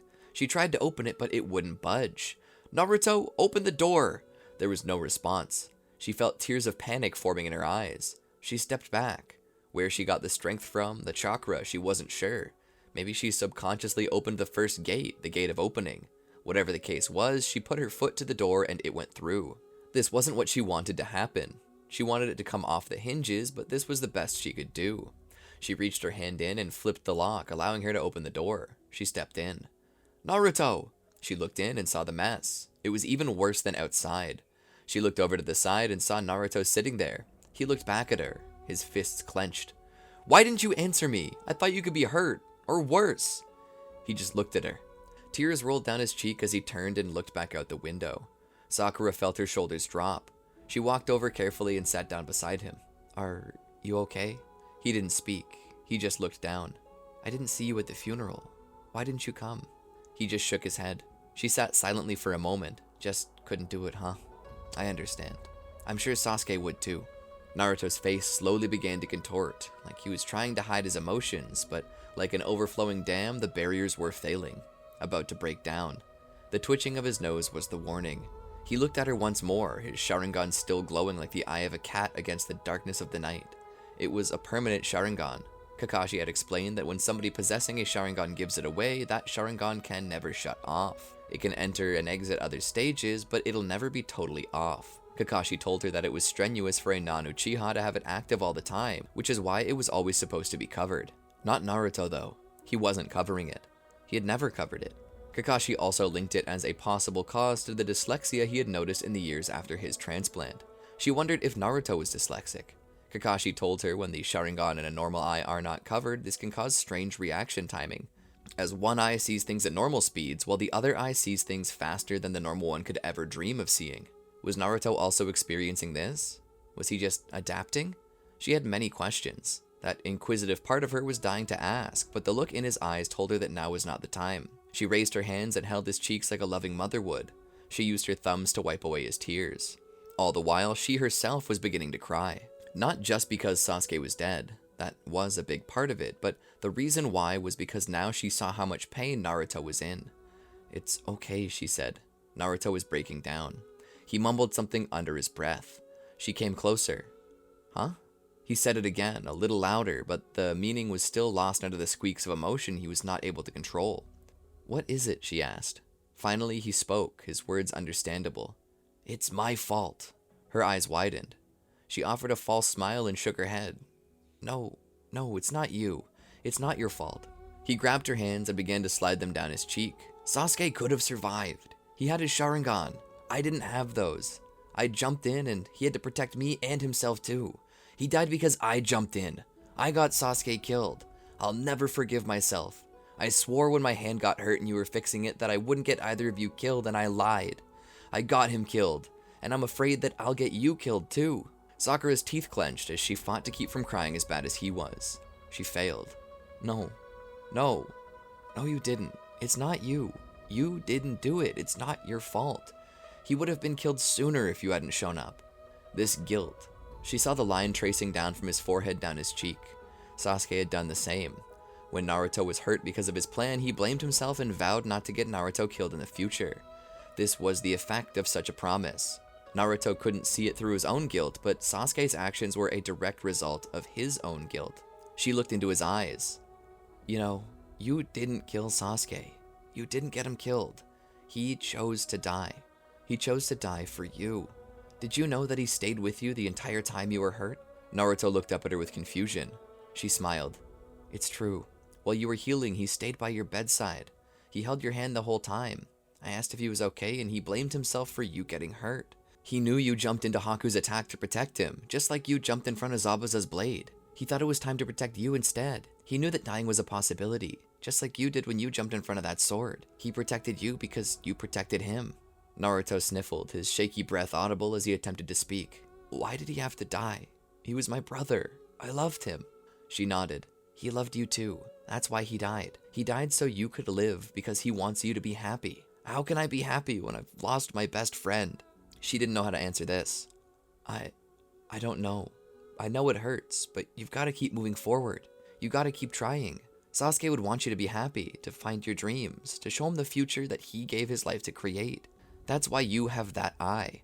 Show him the future. He would fall into her arms, and she would hold him in her embrace. What more could she do? Time moved along, and eventually the Chunin exams came around. Kakashi, despite knowing the skill of his team as well as their mettle, did not volunteer them. This was for a number of reasons. The obvious reason was that because the Chunin exams required a 3-man team to even participate. It's not to say that one couldn't find a capable genin to join their team for a short time, but the further reason was that he didn't believe them to be willing or ready. The death of Sasuke hit the team hard. Kakashi was moving through it pretty well. It's not like he hadn't suffered the death of a teammate before, and considering how the shinobi world functioned, he had become desensitized partially to it. Well, as desensitized as one could become. One never truly got over killing and dying easily, but sadly these were counted in the list of things that grew easier the more you did it. He had served during the Third Shinobi World War. You don't just serve in the war and not come back changed for the worse. As strong and efficient as he had become on the battlefield and in service of his village, he still had to sacrifice his soul for it. And he thought on the consequences of these things every day. And now he was witnessing his students grapple with the cruelty of the world as well. Perhaps that hurt worse than Sasuke's actual death. Kakashi was the one who realized that death never affected only a single person. Whether it be natural, through murder, or suicide, the death of someone always echoed out, rippling like an underwater earthquake that would send a tidal wave of sorrow out to those nearby. That tidal wave of emotion had devastated Naruto and Sakura, and he just didn't feel like they had the power to do this. Not now. So what would have become the Rookie 9 became the Rookie 6. Instead, he merely tended to his team. There was a time to kill and a time to heal. Right now, they were in recovery mode. The mind was as fragile as the body, perhaps more so. When the body was wounded, it could heal though. The mind never healed, only merely found ways to cope. And right now, this was what Kakashi was doing. He was staying involved with his team, taking them out to eat, giving them small missions in the village that they could all share. He hoped that in some way, not as a mentor, but as a father figure, or cool uncle more like, that he could somehow undo the effects of this on the minds of those nearby. This job that so many children had to take, it was robbing them of their childhoods. So many generations becoming adults before their time. Kakashi, for one moment, wanted to foster that child. In honesty, the heart of a child was both useless and dangerous on the battlefield, but perhaps it was better to say that he wanted to help them retain their heart. The heart so easily shattered and destroyed. Kakashi's friend Obito had shown him that. Heart was what made a shinobi good. Perhaps it made them less efficient, but it also made them good. It made the world a better place. And the world was now dimmer without Obito's shine. He didn't want Naruto and Sakura to lose theirs. The shine he was so dazzled by the first time they met, he didn't want to see that go away. And so he did not enter them into the exams. Instead, it was time to rest. Time to grow stronger and closer. The spot that had been Sasuke's was remaining left open. Kakashi would not replace him. Not until the team could find a suitable replacement. Someone both could agree was good. The three of them walked down the street, and as they did so, they spotted a cardboard box. They paid it no mind, but as they passed it by, they noticed that there was no distance forming between them and it. Team 7 was definitely moving, but they weren't getting any further away from it. The box was moving. Naruto stepped over to it and looked at it. He kicked the box. Ouch, a voice whispered from underneath. Naruto, in his curiosity, lifted the box to see a small boy. The boy looked up at them with surprise and then a smile. No, a beaming grin. Naruto looked at him curiously before putting the box back on him and turning away. As they continued down the road, they heard rustling branches. They looked back to see a bush in the middle of the road. They kept walking while watching the bush. Suddenly, the bush fell on its face and let out an expletive. A single blue scarf was caught in its branches. Team 7 once more ignored it. Kakashi looked at them. Don't you guys think you should check it out? Naruto waved it off and they kept moving. Eventually they stopped. There was a brick wall there. Something was wrong about this brick wall. First of all, none of the bricks were sized and lined up right. That, and it was sitting in front of a wooden fence. Kakashi stopped in front of the wall and pounded it once with his fist, causing it to fall over, revealing the same small boy again. Kakashi leaned against the fence. So, wanna tell us why you're following us? The boy would then look left and right before speaking. My grandpa sent me on a secret mission. He said he wanted me to follow your team and help find someone to replace the dead guy. He whispered. Grandpa said that I should learn what you guys like so I can help them decide what kind of friend they need on their team. Kakashi nodded. That's an interesting mission.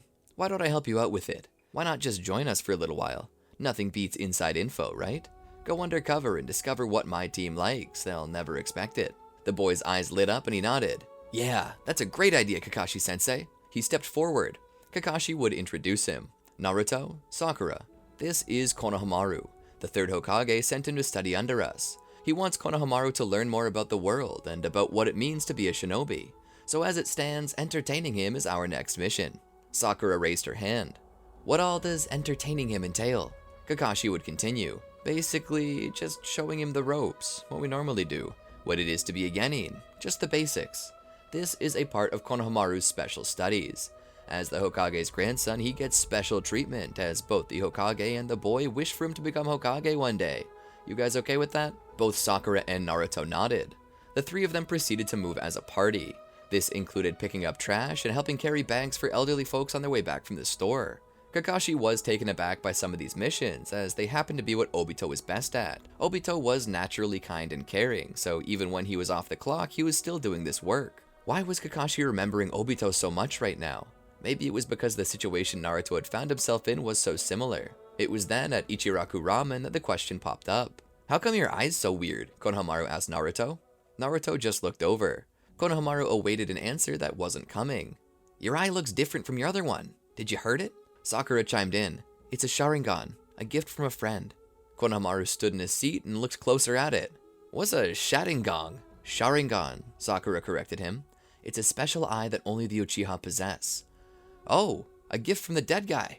Naruto knocked Konohamaru off his chair. The boy crashed to the ground pretty hard. He gripped his arm as Sakura slapped Naruto in the back of the head. Naruto, what's your deal? That's the Hokage's grandson. Naruto just looked down at Konohamaru as Kakashi walked over with a sigh. He sat Konohamaru up, who was fighting every urge to cry. Let me take a look. He took Konohamaru's arm and gently looked it over. Running his finger along the bone, he detected no breaks. Just gonna have a nasty bruise. You're good. He helped Konohamaru up and brought him to the other side and sat him on the chair next to his own as a way to separate Naruto and Konohamaru. Konohamaru looked up at Kakashi. Why'd he knock me over? Kakashi, somehow eating ramen without removing his mask, looked at him from the corner of his eye. Because Sasuke was Naruto's best friend. He's having a hard time coping, and what you said came across insensitive. Konohamaru examined his own arm as a purple coloration came up on it. I didn't mean to be like that, I just wanted to know about it. Kakashi sighed. There's nothing wrong with that, honorable grandson. It was just the delivery. Sometimes you need to be careful with the way you talk about someone who's passed, especially in front of their friends. After lunch, they continued doing their thing. During a lull in work, Konohamaru approached Naruto, who looked down on him with a slight bit of contempt. I'm sorry, Konohamaru said simply. He kicked his foot across the ground, knocking up a little bit of grass. I didn't mean to make you sad. I wanted to understand, and I said something that you didn't like. I understand why you pushed me off now. I'm not mad, I'm sorry. Naruto's shoulders lowered. Sasuke was my best friend. Konohamaru looked up. Can I ask about the eye? Kakashi saw this and smiled, calling for another break. Konohamaru sat down between Sakura and Naruto. What does the eye do? Naruto covered his normal eye. It lets me see very good. I can see things far away and I can understand them quickly. Since gaining the Sharingan, I've found it easier to learn no jutsu. And now that I've been learning to use it properly, I can even cast genjutsu with it. Konohamaru was in awe. He looked back at Sakura before looking to Naruto again. What was Sasuke like? Can I ask that? I want to know what he was like. Kakashi-sensei said he was a true shinobi. Sakura thought about it. Sasuke was ambitious. He was kind and sweet, and he stood up for what was right. He didn't like bullies, and he didn't like it when people hurt others for no reason, or dumb reasons. Naruto smiled. He was like an older brother. He was always trying to protect us from something. Either from Itachi, saying you would rather die than drag us into it. He even protected me against some bullies, fighting 3 head-on, and even took the punishment to protect us. Naruto almost started to cry while thinking about it. Konohamaru stood and hugged Naruto. I'm sorry. I wish I could bring him back to life. Naruto was shocked by the affectionate hug. He patted Konohamaru's back. It's okay. Sasuke gave me this Sharingan. He wanted me to show him the world. A little piece of his soul lives inside me now, and I'm going to use it to do good. Kakashi watched this from afar and smiled. Together they watched the Chunin exams. However, when Shukaku was released in the middle of the arena, Naruto attempted to stop it, even going so far as to utilize his tailed beast cloak. But Gaara was so strong he didn't even have a chance. As the battle raged on, Naruto found himself struck and cornered. Sakura threw herself in front of Naruto to protect him. But before she was attacked, another man appeared. He was an older man whose hair was white. He wore a red haori and a headband bearing the kanji for oil on it. You kids stay back. I'll handle this. And there was no lie in that statement because that's exactly what he did. You see, Jiraiya is a master of jutsu. He knows summoning, he knows sage mode, he knows sealing techniques. These things can be used in conjunction with the others to bring down even a tailed beast. So Jiraiya had no issue facing down the one tail. What really gave him pause was noticing Naruto's use of tailed beast chakra. That's what caused him to recognize the boy. As this battle raged on though, Orochimaru and Hiruzen were facing off against each other, and this would result in the death of Hiruzen, as well as the sealing away of Orochimaru's arms, as per the usual line of events. But during this time, Jiraiya instead was checking up on Naruto, seeing if he was alright. Of course, Naruto was. It wasn't something that would really keep a good shinobi down, he just got throttled a little. No biggie, walk it off. He would then offer him a chance. He told him that he would train Naruto, help him to master his power, and grow even more capable as a shinobi. Naruto, however, did something unprecedented. He denied Jiraiya, plain and simple. He didn't want to. This sort of startles and then confuses Jiraiya, but he respects the decision. Time passes and the death of Hiruzen was discovered. He was buried and Naruto attended the funeral alongside the others. After the funeral, he, Sakura, and Konohamaru decided to stop by Ichiraku Ramen for something to eat. It was silent for the most part. Even Teuchi, who had not attended the funeral, wasn't speaking, and was giving them plenty of privacy. Sakura looked over at Konohamaru. Are you okay? He nodded. Yeah, it's not like the first time I lost someone. She cocked her head. It's not? He looked over for just a second before returning his gaze to the ramen in front of him. My mom and dad worked for the Anbu. They were on a special mission and that's why I lived with Grandpa. Sakura looked down. Oh, Kono, I'm so sorry. She returned her gaze to him. Are you gonna be okay? Where will you live? He shrugged. I don't know. You'll live with me, Naruto said simply. Konohamaru looked up. Huh? You'll live with me, he repeated. I don't have anyone either. Since neither of us have anyone, why don't we just have each other? Konohamaru began to break down in tears. This mixture of emotions, his grandfather's death along with Naruto's kindness, struck him all at once. Naruto hugged the boy. Oni-chan, Konohamaru asked, is this what it felt like to lose your friend? Naruto embraced the boy tightly. This is why Sasuke saved his life, so he could save the life of others, so that he could pay it forward. Sasuke had protected him from the emotional whirlwind that was the cold and empty life Naruto had been living. Now, Naruto saw another in emotional upheaval, and he knew that he needed to be a rock, and so he promised to protect him. He would go back to the Hokage's office where he would help Konohamaru gather up his things. His clothes, his favorite toys, anything he might like to have with him. He would then lead him back to his apartment. Of course, this action wasn't truly needed. As Konohamaru was the Hokage's son, there were plenty who would be willing to take him in. As he spoke, Asuma and Kurenai watched. Are you sure you wouldn't rather just take him in? Kurenai asked. Asuma watched. I would be willing to take in my nephew, but it looks like he's got a friend for that already. I'll just let him find happiness his own way. Independence is important for a shinobi to learn. Naruto would lead him in and help him get settled. Konohamaru was amazed by the size of the apartment. To you and me, it wouldn't look like much, but for children less than half our size, it was like a mansion. And beyond that, since they were living by themselves, Konohamaru felt like an adult. He felt confident. He felt independent. Naruto was just glad to actually have someone hear him when he walked in and said, I'm home. Due to the fact that Naruto wasn't with Jiraiya, it's very possible, if not likely, that Tsunade would not survive the encounter with Orochimaru and Kabuto.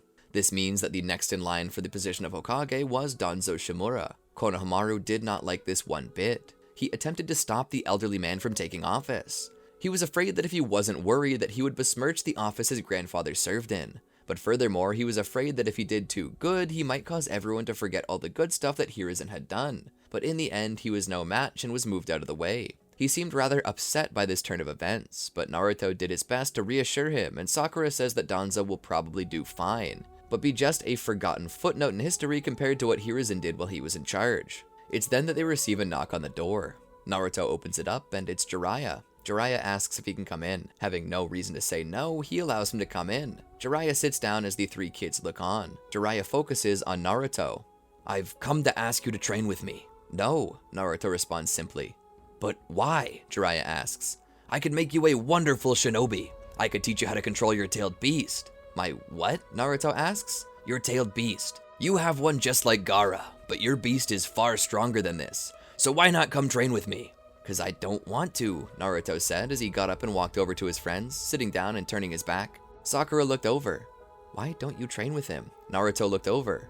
"I don't want to leave you." Sakura smiled. "Naruto, you need to do what's best for you." He shook his head. "You guys didn't abandon me when Kakashi said he'd send me back to the academy." "That was totally different," she said. "That was us not splitting up the team. We'll still be on the same team, we just will be apart for a while to train. It's a good opportunity to grow." He looked to her. "But I don't want to. I want us to stay together as friends." She let off a giggle. "Naruto, no matter where we go, we'll always be friends. No matter how far apart, okay?" Naruto pointed at Konohamaru. "What about him, though? We can't just leave him behind." Jiraiya waved. Hey, over here." Everyone turned to look at him. Jiraiya looked at Konohamaru. "If the kid doesn't have anywhere else to go and you really don't want to leave him behind, just bring him too. I'll make time for him as well. I just really think you should come and learn from me, Naruto." Naruto looked over to Konohamaru. "I'll go wherever you go, Oni-chan." Sakura nodded. "Do it, Naruto." Naruto thought for a moment. He then turned back. "All right, we'll train with you." Jiraiya stood and clasped his hands together. "Wonderful. You two grab whatever you think you'll need and let's go." And so the two of them packed their bags and set off with the old master. As they left, they were met by Sakura and Kakashi. Kakashi pat their heads. "I know you two can do this. Come back stronger, you hear?" Sakura would proceed to hug the both of them. "I know you can do it too. Go get stronger. I'll be waiting for you when you get back." They nod, and together they set off with Jiraiya. The plan is to train for 3 years. There's no telling what sorts of misadventures there are to come. Itachi sat in his chair. He'd been in the middle of a meeting when he excused himself. It wasn't hard. He was sick. He was growing worse by the day, and every so often he'd find himself coughing up blood. He would use this as an excuse to get away. Pain was, amazingly, a very patient man and would excuse him. More than once, Itachi'd even gotten packages from Pain himself with exotic medicines and ways of treating illness. These were really useful. He almost felt bad that he was plotting his downfall. Despite Pain's nihilistic views, he was still good inside. Itachi wondered if there was a way for him to foster that good, a way to bring him back. But as it stood, Itachi was not leaving the meeting because he was truly sick. He'd left the meeting because his crow, Wotan, had come across dire news that Sasuke had been killed. Itachi held it together for a time, but came to his room and just sat down. There, he let out all of his tears that he'd been fighting, holding back. It was meaningless. It was useless, he shouted within himself. Everything I did was for nothing. Itachi had been young and stupid. Even in his younger years, he was considered as wise as the Hokage, but this wasn't to say that he never made a mistake, and he had made a grave one. Life had forced him in that direction. He had been forced to take this course of action, but there was one choice he made personally that he regretted. He regretted leaving Sasuke behind. Itachi knew that he had to leave. He knew that he had to exile himself from the village, but the choice to join the Akatsuki was his own. He had hoped to foster hate within Sasuke so that one day he might target him. One day he might, through hatred, hunt Itachi down and kill him, delivering the justice they all deserved. Sasuke, the last Uchiha, was the only one fit to be his executioner. He had tormented the boy, scared him, given him nightmares, and done everything within his power to traumatize him and force him to grow stronger. But to his absolute surprise, Sasuke instead pulled back. He didn't extend his arms up to the sky, demanding retribution upon Itachi. He instead held it all in and moved on. There was patience in this boy's heart, something to the point that even Itachi couldn't understand. Even Itachi could not swallow hatred like this. How could Sasuke? Maybe it wasn't that Sasuke was so patient. Maybe he had a reason not to. Was it possible that he had seen through Itachi's ploy? Was it that Sasuke simply still possessed love for Itachi despite everything? Whatever it was didn't matter now. There was no way to ask. This destroyed Itachi. Itachi had wished for that one moment he could go back. That instead of threatening him and forcing him to experience the deaths of his parents over and over again, that instead he had hugged him, explaining everything to him, begging him to forgive him and follow him out of the village to a safer and peaceful location. But he hadn't. He'd been foolish. Itachi could not hold it in. He cried bitterly. Outside of his room, Kisame leaned against the wall and listened to it. Kisame was far more intelligent than most gave him credit for, and he was always the one that was questioning Itachi's loyalty. It was because Itachi wasn't as slick as he thought he was. Kisame could see right through him. Toby could see right through him. Pain could see right through him. They knew what he was up to, which is why they never told him anything. Even still, Itachi was a good man, and despite his treasonous nature, you couldn't help but love the bastard. And as Itachi cried, Kisame could do nothing more than lower his head and shake it, realizing that half of Itachi's grand designs had come crashing down. It truly was sad. Pain would need to send him a fruit basket or something later. Jiraiya, Naruto, and Konohamaru were making their way down the road. They were all singing a song about toads. They would continue the song as they danced down the road. They eventually made it to Jiraiya's house, which Naruto and Konohamaru were awestruck by. It seemed so massive. Jiraiya's abode was no different than many others. In fact, it might have been smaller, but considering where Naruto and Konohamaru had been living, it must have seemed massive. "I bet it's even bigger than Grandpa's house," Konohamaru shouted. It wasn't, but maybe the boy just didn't realize this because he was too excited to be someplace new. There was a river nearby and a clearing in the woods. The home sat in the center of the clearing and even had a koi pond nearby. It seemed so peaceful. The birds chirped nearby their beautiful song. Jiraiya picked up a stone and threw it into the trees. "Shut up!" he shouted. "Stupid birds are always pecking holes in the side of my house, thinking they can find grubs or whatever. Wish they'd all just spontaneously combust." He looked around. "I've got a spare room in the house you two can use. I've got 2 rolls and a partition just in case you want to have some privacy." Konohamaru refused the partition. "I had my own room when I lived with Grandpa. I want to share a room with Oni-chan," he shouted in excitement. Jiraiya let them get settled, but he wouldn't wait too long for training. The first thing he did was bring them outside to start building up muscle. As it turned out, the more you increased your physical strength, the more you could increase your chakra. Your body and soul were 2 sides of the same coin. If you took care of one, you were taking care of the other. The way you looked meant nothing. It was what you could do that mattered, and a shinobi would always strive to be fast and strong. So he had them doing a lot of physical exercise to start with, which left them near incapacitated on the ground once they finished. "We just walked all the way here from Konoha. Why do we have to work out now?" Jiraiya looked down at them. "A light walk like that is barely enough to be called exercise. Why, in the war, we had to walk 15 miles uphill in our bare feet in the snow just to get to the battle, and then we'd rush in, fight, die, and then walk it all off and do it again. You kids are spoiled. But don't you worry, Uncle Jiraiya is gonna make something of ya. Alright, up, up, up. We're gonna see how much chakra you can build up and expend without dying." The kids looked over at each other without speaking, just a look of utter fear in their eyes. They'd be off to bed immediately afterward. The sun was barely setting, and they'd only taken the time off to have dinner and take a bath. Naruto would button up his pajama shirt and put his hat on as he'd fall back into his bedroll. He would look over at Konohamaru, who was also in his PJs, but he seemed a lot livelier than Naruto. He was busy setting up a picture of Hiruzen. He sat it above his pillow and smiled at it. "Good, now Grandpa's here too. The room's perfect." Naruto looked at his own picture frame. It was a picture of himself, Kakashi, Sakura, and Sasuke. It was the picture they had taken immediately after becoming a team. It was bittersweet, but he looked at it and smiled. Jiraiya knocked on the door. "Housewarming," he shouted and came in. "I found these old things in the closet when I was cleaning up. I don't have much use for them, so I thought you two would enjoy them." He presented them each with a stuffed frog. Naruto and Konohamaru hugged them close, which brought a smile to Jiraiya's face. He looked down at them. "Asleep with the sun, eh? A good practice for shinobi. Rise and set with the sun. It gives you the strength to train your rears off. Me though, I'm a bit older and I got other stuff to do, so I'm gonna be up for a good many more hours. Let me know if you need anything." He went to shut the door, but Konohamaru called out to him. "Oji-san, what are you working on?" Jiraiya peeked back in. "Oh, I'm a writer. I'm writing novels and stories." Konohamaru's eyes lit up. "Stories? Oh, read us one." Jiraiya scratched the back of his head. "I don't think my stories are meant for children." Konohamaru seemed disappointed. Naruto was too busy playing with his stuffed frog to care. Jiraiya thought about it.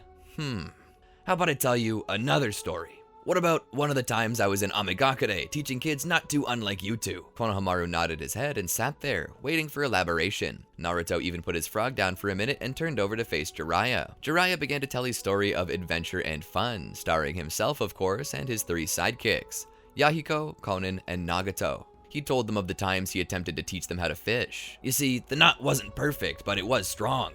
A lot of things in life are like that. Anyway, Yahiko was the only one who got a bite on the line, so we rush over to help him reel it in. Konan and Nagato cheered him on from the side, and I told him how to do it without letting the fish snap the line, and by thunder did he pull it in. Well, we were planning to eat it that night, and I was taking the picture with it, and the fish began to bounce around in Yahiko's hand, and it slapped him in the face with its tail and jumped back in the water. Jiraiya laughed. He pulled out some pictures to show. We had to order out that night. Isn't that just how life is sometimes? You don't always get what you expect. But then again, if you always knew what to expect, life wouldn't be any fun, now would it? He stood. Anyway, I gotta be off. Got a nasty case of constipation and writer's block, and I plan to solve one of them by the end of the night. Sleep well. He closed the door behind him. Naruto put the plush under his head as an extra pillow. Konohamaru cuddles up with his. Good night, Oni-chan. He falls asleep. Naruto, however, finds himself looking out the window for a time. He watches the sun set and then further watches the stars come out. He looks over at the picture of Team 7 and then looks over at Konohamaru. It was then that he felt in his heart that he would be okay. Sasuke would always be with him, and now he was the big brother to another down on his luck shinobi. So maybe everything would be okay. And so the next day they began to train, a lot harder. But instead of just physical training and chakra training, Jiraiya had them doing mental training too. He taught them the ancient game of shogi. He taught them how to focus chakra flows in the body, but above that, he taught them how to do a few more various ninjutsu. He started with the easier stuff, such as the fireball jutsu. Jiraiya was especially proficient in fire style, and he was hoping to pass this on to his students. But beyond that, he knew that it was important to let the student focus on what they were good at. So he gave them each a special piece of paper. The paper was designed to help them learn what their natural affinity was, which style of chakra nature naturally flowed in them. For Konohamaru, the paper burst into flame, as it did for Jiraiya when he first started, but Naruto's paper did differently. It was cut to pieces, signifying he had a natural affinity for wind style, which was unique, as not many people were naturally geared towards that. Many could learn to use it, but very few had a natural affinity for it. The only person Jiraiya could think of right off the bat would have been Danzo Shimura. But alas, this was not all Jiraiya hoped to teach Naruto. He also wanted to teach him how to use his tailed beast. There wasn't much that Konohamaru could do to learn from this, and so, while Naruto was training to learn to control his tailed beast, Jiraiya kept Konohamaru occupied by making him learn how to make a Rasengan. Now, the Rasengan is a hard jutsu to master. It was given the A rank due to its difficulty after it was invented by Minato Namikaze, so Konohamaru would take a long time to even complete it, let alone master it. But the good news was that him constantly trying was a form of training. Not only was he straining his chakra to make it, but he was also learning to increase his chakra while controlling and containing it, which naturally made a shinobi stronger. Even if you had a small energy well, if you managed to control it right, you could beat anyone, no matter how much chakra they had. So he had Konohamaru focusing on that. Naruto, on the other hand, was only now meeting with the Nine Tails for the first time. Jiraiya told him to be forceful. The Nine Tails couldn't hurt him so long as it was behind the seal. He also said that the Nine Tails would try to manipulate him and that it wasn't his friend, so he shouldn't even bother treating with pleasantries. This didn't stop Naruto from doing so, but he was at least forceful with the Nine Tails, demanding chakra from it. The tailed beast would answer Naruto by providing him with chakra, knowing that the more chakra he gives, the sooner he's likely to break free. Naruto would enter his initial Jinchuriki cloak at first before eventually progressing into his version 1 state. Jiraiya was impressed by his growth. Was this because he was naturally gifted, or perhaps it had something to do with his Sharingan? Who knows? Naruto was growing stronger, and that's what mattered. As time went on, they both worked on their Rasengan. Konohamaru was upset. He could spin the balloon and he could even pop it, but he couldn't create a Rasengan. He couldn't keep it compact. Naruto was having the same issues with the ability. Konohamaru kicked a can across the yard in frustration. Oni-chan, I can't do it. He seemed so peeved. Naruto couldn't either. He could make it spin and pop, but not recreate it without the balloon. He just couldn't make the shell form right, so what was one to do? Naruto came up with an idea. He raised a finger to Konohamaru to get his attention before crossing his index and middle fingers over his other side to create a shadow clone. The shadow clone would walk to Naruto as he would raise his hand. Naruto would attempt to make a Rasengan, but as he was failing, his shadow clone would stick out its hands and begin to smooth out the shell, allowing Naruto to make a perfect Rasengan. Konohamaru was amazed. It was so powerful too. Naruto smashed it into a tree, which left a deep, spiraling depression in it. He then turned to Konohamaru and tried to help him make one. Konohamaru managed to make one of his own with Naruto's help. Jiraiya felt that this was unconventional, but until it could be perfected, this was a good solution to their issue. Eventually, one day, as Naruto and Konohamaru got up to train more, Jiraiya stopped them and told them that they had something else to do. At some point during the night, in the village nearby, a girl had been kidnapped. Some said it was by a demon, but no one knew exactly what it was, and so Jiraiya and his students went to investigate. They head down to the village, and while there, they would find the home of the girl who'd been taken. They talked to her parents, who said that she should have known it would happen. Jiraiya questions why this is. They tell him that on her 18th birthday, she awakened a strange dojutsu that allowed her to see into the future. So why shouldn't she have known? Jiraiya nods at this and begins to look for clues. As he checks her room, he sees Naruto going over to the dresser and opening up a very private drawer. Naruto, what are you doing in her underwear drawer? Naruto looks back with flushed cheeks. Looking for clues? Jiraiya stands there. Did you find any? Naruto shook his head. Jiraiya walks over. Maybe you're not trying hard enough. He sticks his head in. Not long after, Konohamaru looks through too. It's then that her father walks in. What the hell are you doing? They look back with surprise on their face. Looking for clues. They slam the dresser closed, only for a secret compartment to open up. A diary falls out. Ha, see? I knew we'd find something. There's always something hidden in the secret drawer. He opens up the diary. They read through it with a bit of a smirk on their faces, but the father tells them to skip to the last entry. They begrudgingly agree. Flipping to the final page, they begin to read it. It was written the night before last. Oh joy, my love has agreed to run away with me. We shall meet up at the statue of the panda spirit tomorrow night. I have to wear my best perfume and do my hair up just the way he likes it. They read it and looked up. It seems like she eloped, Jiraiya said. The father shakes his head. There's no way my daughter would do this. It has to be genjutsu. We've not heard anything about a new boyfriend. Jiraiya thinks about it. It's possible, I suppose. Maybe we can track her? Search for more clues by the panda spirit statue. The father leads them out. Please, find her. Jiraiya and the students make their way to the statue and begin to search for more clues. It just seems like a statue with a fountain below it. There's nothing strange about it, let alone any clues. Or at least there wasn't until Konohamaru spoke up. I found something. Jiraiya walks over to take a look. He examines it closely. It was a stain. But the closer one looked, the more they came to realize what it was. Blood. Naruto looked at it and sniffed it. Too bad we don't have a dog or something to track it. Jiraiya said, if we had a dog, we could track the blood or the perfume, and The kids looked up to him, waiting for him to continue. Jiraiya rubbed his chin. Maybe I can borrow one for a while. I bet Kakashi wouldn't mind. Back in the leaf, Kakashi was reading his Icha Icha and petting Paku while laying in a hammock. Paku, you're so wise. I can always tell you my troubles. Now, I wanted to ask you about this, he said as he stroked the dog. Suddenly, there was a poof. Kakashi raised his hand to find a note between his fingers. It read, I gotta borrow this for a little while. Thanks. Love, Pervy Sage. To say Paku was confused was an understatement. He was suddenly in front of a fountain. He looked up to see Jiraiya waving at him with blood dripping from his thumb.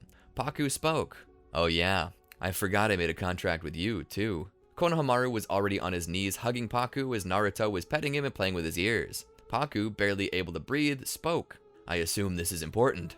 Jiraiya would nod his head. A girl's gone missing and we need someone to track a scent for us. Can you help? Paku agreed. Give me something to sniff. Jiraiya would spritz some of the perfume out in front of them. Paku would take a sniff and then sneeze. He'd shake and then begin to walk about, his nose up in the air. I think I got something. Follow me. Paku would rush off and the others would follow close behind. They jumped from tree branch to tree branch. The smell was getting stronger and stronger. They kept going until they found their destination, a small underground facility. Jiraiya looked at it. Oh boy. Naruto looked back at him questioningly. Jiraiya looked down on them. This looks like one of Orochimaru's facilities. Konohamaru gasped. You mean the guy who killed Grandpa? He's here?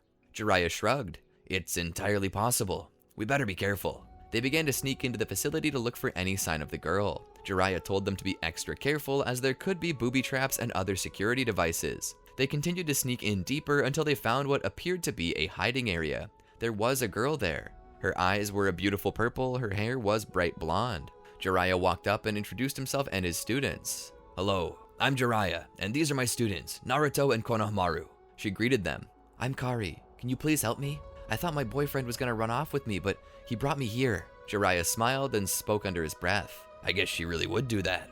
Guess her father doesn't know her as well as she thinks.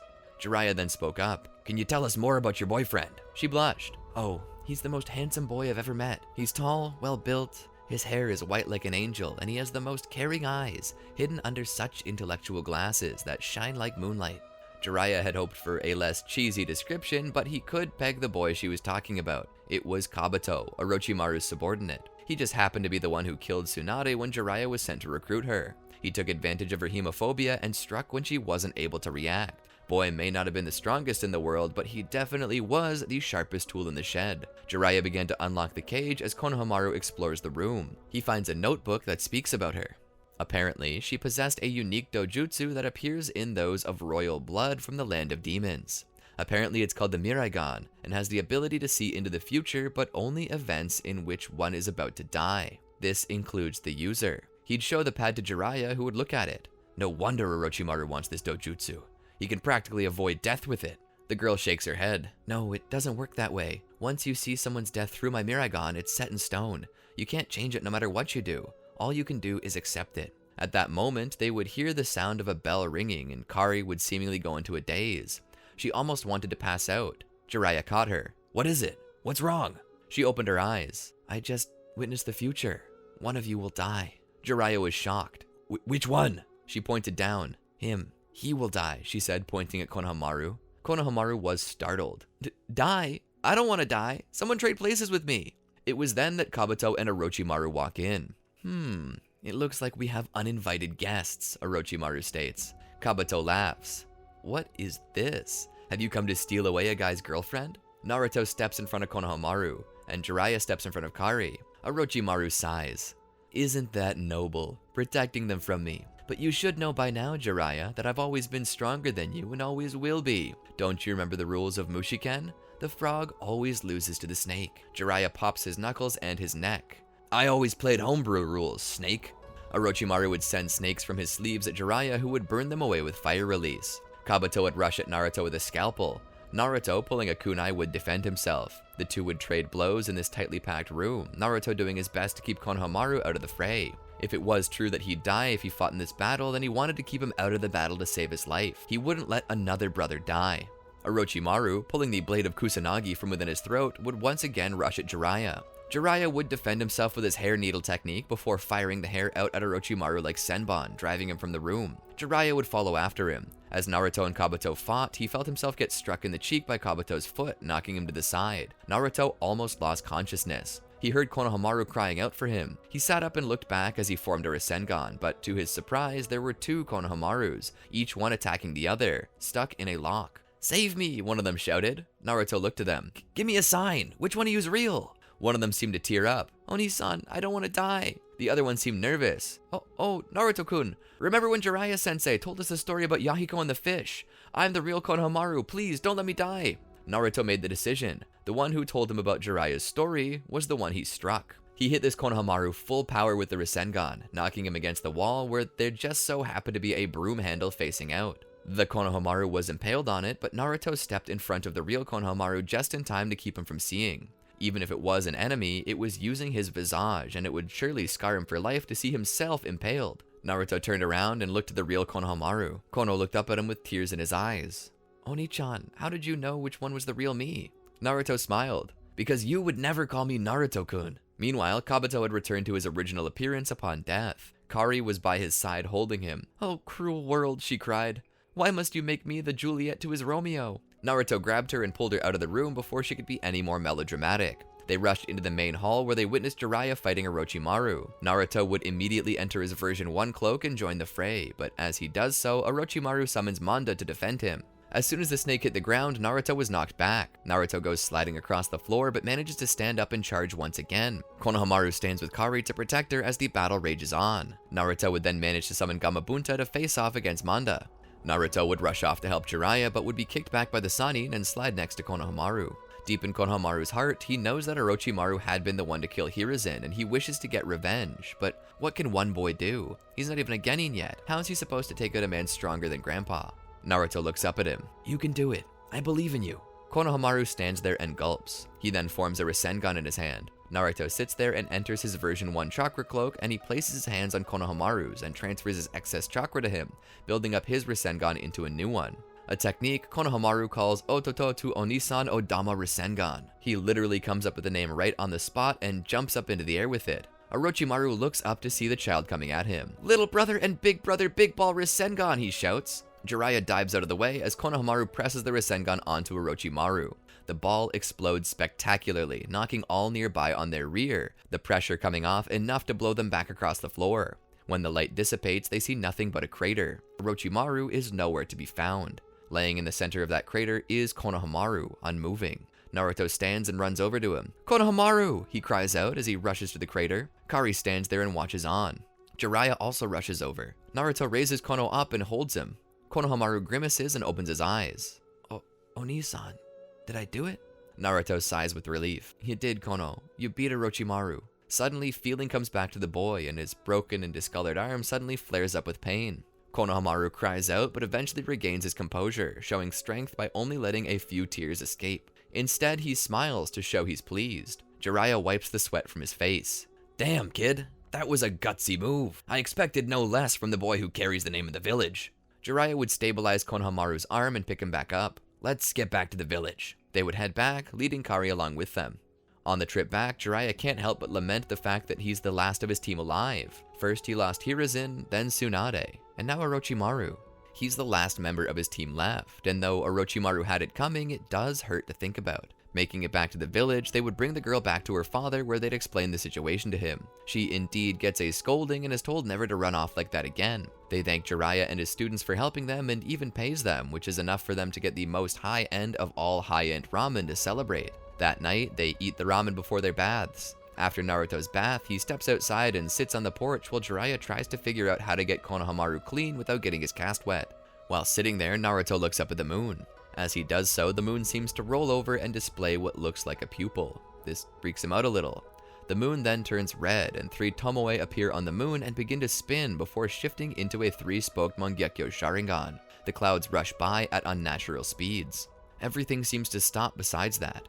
The fire on the candles, the dragonfly that had been passing in front of his face, even the flowing river. Naruto stands up and looks around only to see a man in a black cloak with red clouds on it. The man possesses glowing eyes. Sharingan, like what Kakashi and Sasuke and now Naruto possess. Naruto immediately knows who this must be, as there are no other Uchiha left. He gets into a defensive position and pulls out a kunai. The moment he blinks, the man who once was in the distance is now standing right in front of him. He falls back. "You're not gonna steal my eye. It's Sasuke's. I promised I'd show him the world." The man shakes his head. "I'm not here to take your eye away. I never wanted Sasuke's eyes." Naruto's confused. Itachi continues. "I only did those things to make him hate me so he'd kill me for the mistake I made. But that's all a moot point now. He's gone and I'm utterly alone." Naruto continues to look up. "Why did you come here?" Itachi looks down. "I've come to warn you. Within your body is the demon fox, the Nine Tails. I am a part of an organization known as the Akatsuki. I've come to warn you that the organization will soon move and attempt to steal it from you, as well as all other tailed beasts. If that happens, you will die. The reason why we're targeting these tailed beasts is unknown to me, but I do know that you'll be in danger, so please, be prepared." Naruto was confused. "Why are you telling me this?" Itachi smiled. "I see Sasuke in your eyes. He trusted you with his dreams. I'll hedge my bets on you too." That was what Naruto noted about this man the most. He had such a kind, warm, and inviting smile. But before Naruto could ask another question, the man was gone, and the moon returned to normal. Naruto was just sitting on the porch, all alone again. Suddenly, that dragonfly passed by his face, and he heard flowing from the river. "The Akatsuki," Naruto said as he awakened from his dream. Itachi, from a distance, would turn to walk away, unaware that in the trees nearby, Kisame Hoshigaki was watching him. He shook his head. "I was afraid it would come to this." He would then disappear and head back to their base, beating Itachi there. That night, Naruto could only think about what Itachi had said. He looked at the picture frame that showed himself, Sakura, and Sasuke with Kakashi. There were so many questions he had, but those questions were for another day. 3 years of training had passed, and Naruto and Konohamaru were growing older. Naruto, now 16, had grown a bit taller and more muscular, with his eyes possessing a glint in them that had never been seen before. They possessed confidence. Konohamaru was still young, but he was slowly growing older as well. He was now 12, and while he was nowhere near as tall or as strong as Naruto, he was still tall and strong, having come from good stock. This was what Jiraiya had told him as they trained. For Jiraiya, it was an honor to train the grandson of the man he'd respected for so long. Jiraiya had aged too, for better or worse. Well, yeah, definitely for worse. His back hurt, along with his hips and his neck. He had gout. Life as a shinobi wasn't kind to one's body, and he was feeling that on a level so deep right now that he respected Hiruzen's desire to laze about most days as Hokage or council member. Bro hit his midlife crisis ages ago and was now just learning to be content. The words Itachi had spoken to Naruto years earlier had faded from memory and returned to the gray. They had made their way back to the village. As they stepped through the gate, they saw Kakashi and Sakura standing there, waiting for them. Sakura ran to Naruto and embraced him. "Welcome back! You've grown so tall and strong." Naruto looked her up and down.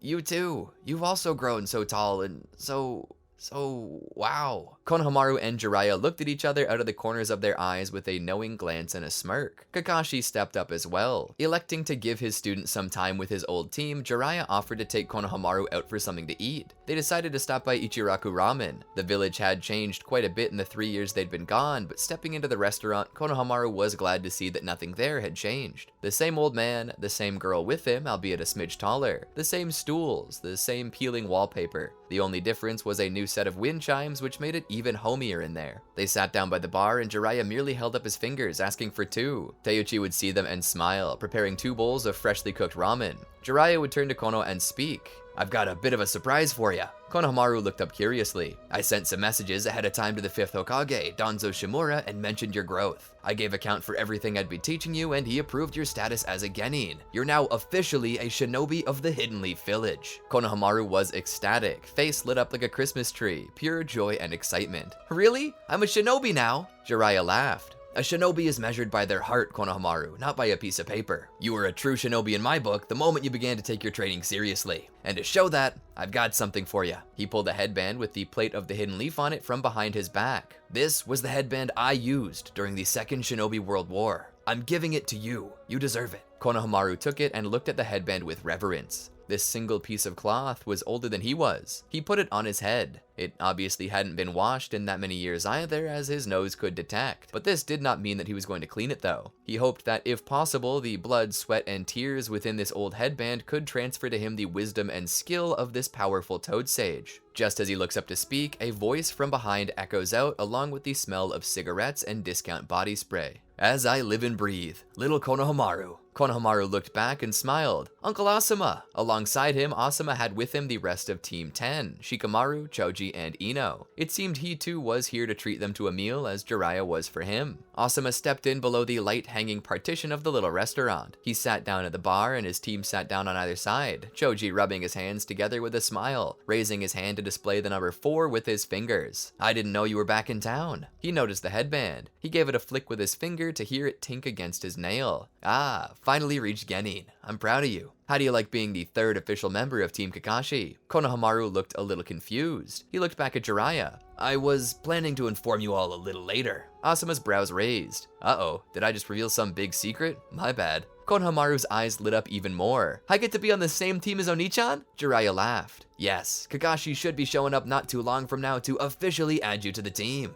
Konohamaru was so excited. "This has to be one of the best days of my entire life." He shouted and he hugged Jiraiya, as if Jiraiya had anything to do with this. In fact, he didn't. Asuma knew that as well. This was all Hiruzen. Hiruzen's last gift to his grandson, and his last gift to Team 7. After some time went by, Kakashi, Sakura, and Naruto returned. Jiraiya looked to Konohamaru. "Alright, Kono, let's keep it quiet. We don't want to ruin the surprise for everyone, right?" Konohamaru would nod vigorously. Team 7 entered as Team 10 was leaving. They gave them a quick look of greeting as well as well wishes before heading out. They came in and sat down beside Konohamaru. Naruto looked over and then did a double take. "What's with the fish-eating grin, Kono?" Konohamaru suddenly realized that he was beaming. "Huh? Oh, well, I'm just happy because I got promoted to genin. Jiraiya-sensei gifted me his old headband. I hope I can live up to the shinobi who wore it before me." Naruto patted Konohamaru on his back. Jiraiya sat there, his bowl completely empty, his face showing a clear desire for a popsicle, something sweet to wash down the savory. Kakashi ordered 3 bowls of ramen, which quickly came. After that, Teuchi began working on a new batch as he just had enough to make 3 more bowls. The others ate while Konohamaru just propped on his elbow watching them, his grin still on his face, a slight giggle in the back of his throat. Sakura would look over and let off a small giggle of her own. "What?"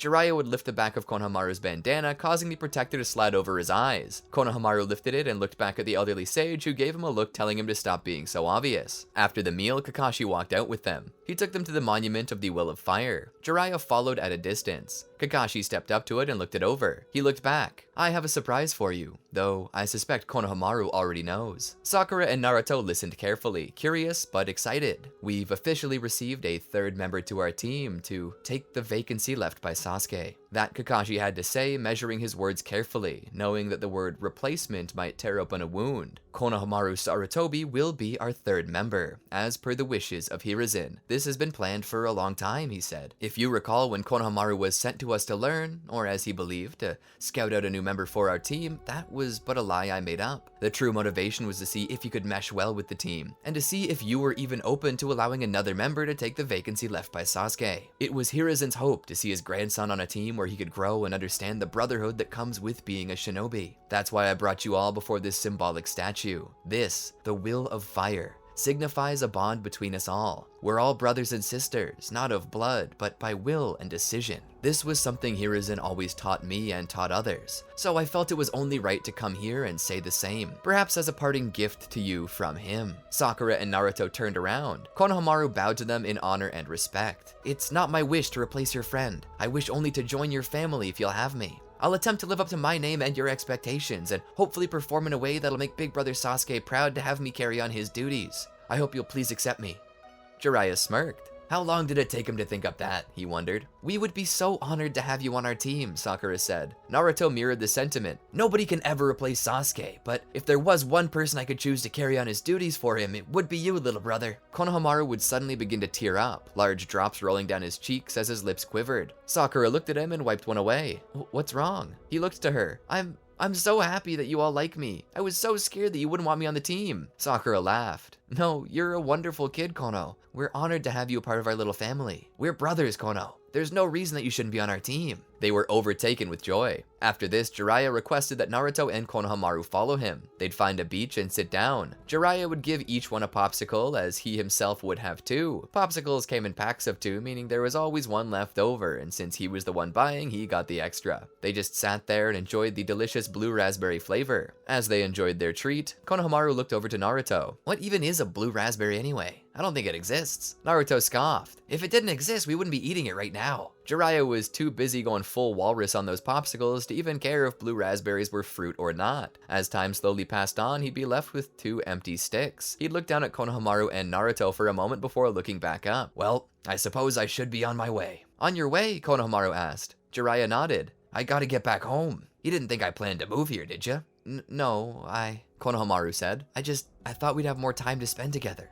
Jiraiya pat the boy's head. Distance is never an issue between friends, because we always carry a piece of them with us. I promise to visit often enough, though, so keep an eye out for me. You two are strong, and you've already learned enough to make even most Chunin shake in their boots. Jiraiya thought about it. You know, I've taught you everything that I know, except for one thing. He looked down. How about I teach you all Sage Mode? Naruto and Konohamaru looked up. Sage Mode? Jiraiya nodded. Well, it won't be me teaching you. I feel you'd benefit from learning it all on your own. I'll let Kakashi know about the 3 unexplored Sage regions that I know about. Perhaps it's time to pass on my team's strength to the next generation. Make a new Sannin. After that, Naruto and Konohamaru would gather up by the gate to see Jiraiya off. They would wave to him as he left, tears in their eyes, but a smile on their faces. They returned to Team Kakashi, where they'd begin to talk about Sage Mode and wishing to learn it. Kakashi, however, denied them this, to their utter shock. Kakashi explained this, however, that they could not do the training right now because of a new mission they were just assigned. As it turns out, the current wielder of the One Tail, the Kazekage, Gaara of the Hidden Sand, has just been kidnapped, likely by the Akatsuki. Naruto's face lit up. Hey, I just remembered. Itachi visited me about 2.5 years ago and told me that the Akatsuki were trying to get tailed beasts together for some nefarious plot. Kakashi nodded.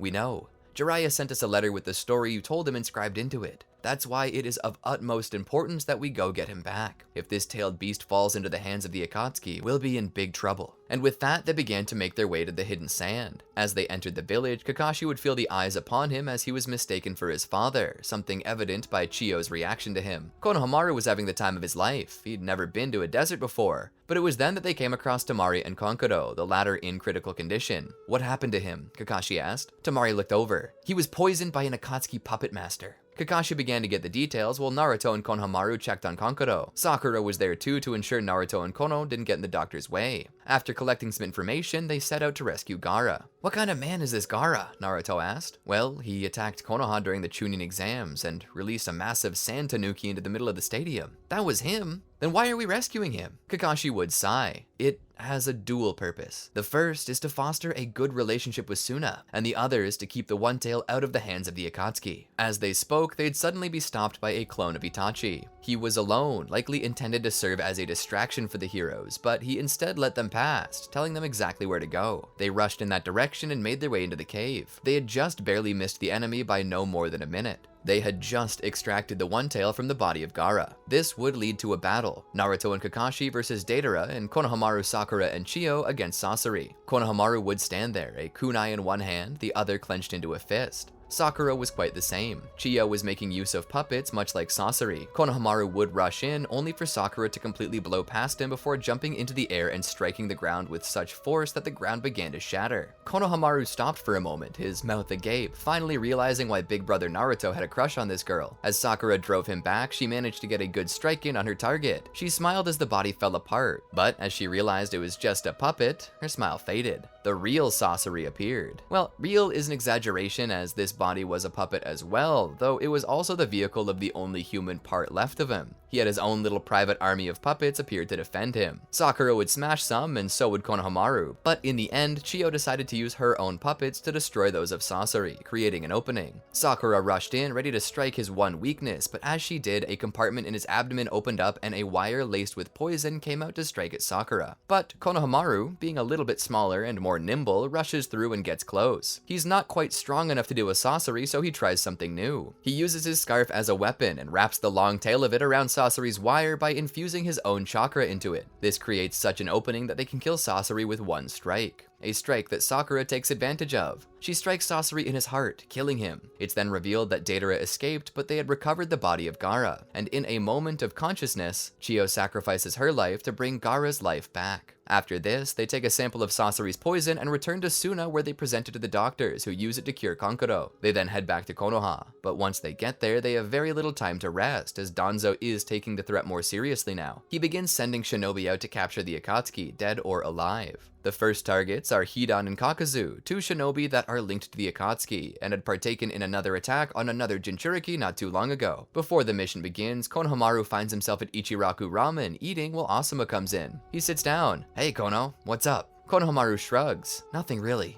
Asuma scoffs. "Surely you got something going on. What about the hunt to take down the Akatsuki?" Konohamaru shakes his head. "No, my team isn't partaking right now. Sakura's taken up studies to be a healer, and Naruto's creating a new jutsu with Kakashi. I've just been twiddling my thumbs." "Ah, that's a shame," Asuma said. Konohamaru looked over. "Anything new with you, uncle?" Asuma smiled. "Yeah, something pretty big has happened to me recently. Guess who's gonna be a father?" Konohamaru looked over. "You?" Asuma nodded. Kono grew excited. "That's wonderful, Uncle Asuma. It means I'm gonna have a new cousin. I can't wait to meet them. Who's the mom?" Asuma smiled and scratched the back of his head. "Remember Kurenai, the leader of Team 8? Oh, that's the team Hinata, Kiba, Akamaru, and Shino are on, right?" Asuma pointed a finger to say Kono was spot on. "That's her." Konohamaru would hug Asuma. "That's so wonderful. I know you'll make a great dad. You're an awesome uncle, so it's only natural that you'll make a great papa." Asuma smiled, a little surprised by the hug. "You really don't have anything to do?" Konohamaru just shook his head. Asuma thought for a moment. "Well, why don't you come with me then? Join Team 10 for a short while on mission." Konohamaru's eyes lit up. "You really mean it?" Asuma shrugged. "I mean, yeah, why not? But you should know that it's gonna be dangerous. We're hunting S-ranked rogue shinobi. Are you sure you can handle it?" Konohamaru stood up. "Handle it? I'm a Sarutobi. I can handle anything." Asuma laughed. "All right, you're on the team. Meet us by the gate tomorrow." The day passed and the sun eventually rose. Konohamaru grabbed the things that he thought he might need. He headed out to meet with his uncle, and the team consisting of himself, Asuma, Shikamaru, and two others Konohamaru had never seen before, Izumo and Kotetsu. Together they go out to search as Ino, Choji, and a shinobi named Raido search in another direction. They reach the fire temple and learn that Chiriku has died. They believe the Akatsuki may be attempting to claim the bounty on him, so they decide to lay in wait and ambush them at the bounty exchange point. Sure as the sun rises in the east, the two roll up. Hidan is ambushed by Asuma, who throws his shuriken. Hidan manages to deflect them, but finds he can't move as Shikamaru has gripped him tightly with his shadow paralysis jutsu. It's then that Izumo and Kotetsu rush in and stab Hidan, but to their horror, he does not die. It's not long thereafter that Kakuzu arrives, offering to help, although Hidan refuses any help. Asuma and Hidan fight, but as they do, Hidan manages to lick some of Asuma's blood. Hidan's skin color changes with the cursed jutsu now in effect. Every bit of damage done to Hidan causes Asuma to take recoil, Hidan having transformed himself into a living voodoo doll. Hidan readies to kill Asuma.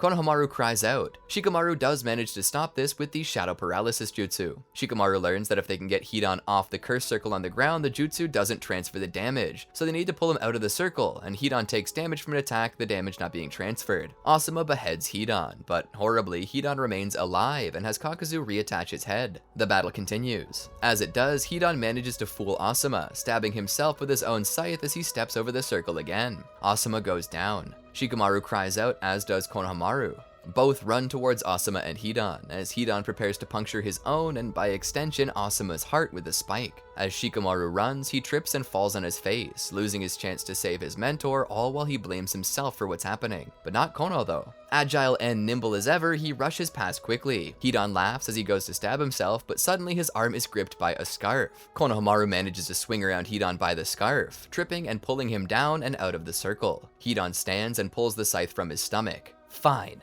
You want to die first? I got no qualms with who dies. He rushes at Konohamaru with his strike. It's everything Konohamaru can do just to dodge it. He forms a shadow clone, but the moment it hits the ground, it's killed. A lucky shot. Hidan trips Konohamaru. Hidan raises his blade. See you in hell, skort.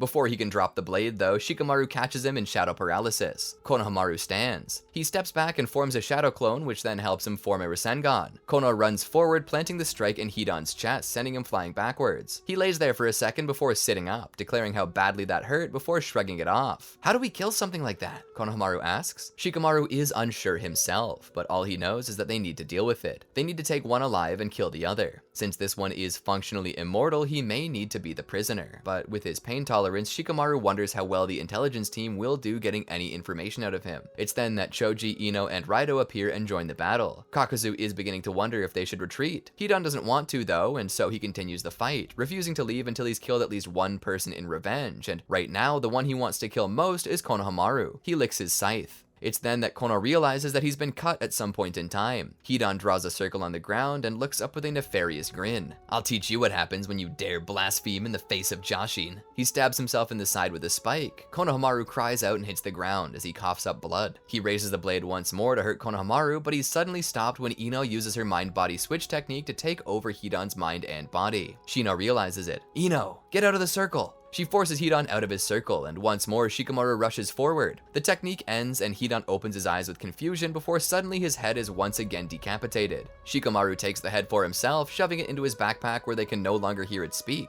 It's then that Kakuzu is informed by Pain that he should return to base as they need to seal the two tails into the statue. Kakuzu informs Pain of what's happened, and Pain informs him to leave Hidan, as attempting him to get him back would risk Kakuzu's safety, and would risk the loss of two members instead of just one. So he orders him to retreat, and Kakuzu obliges.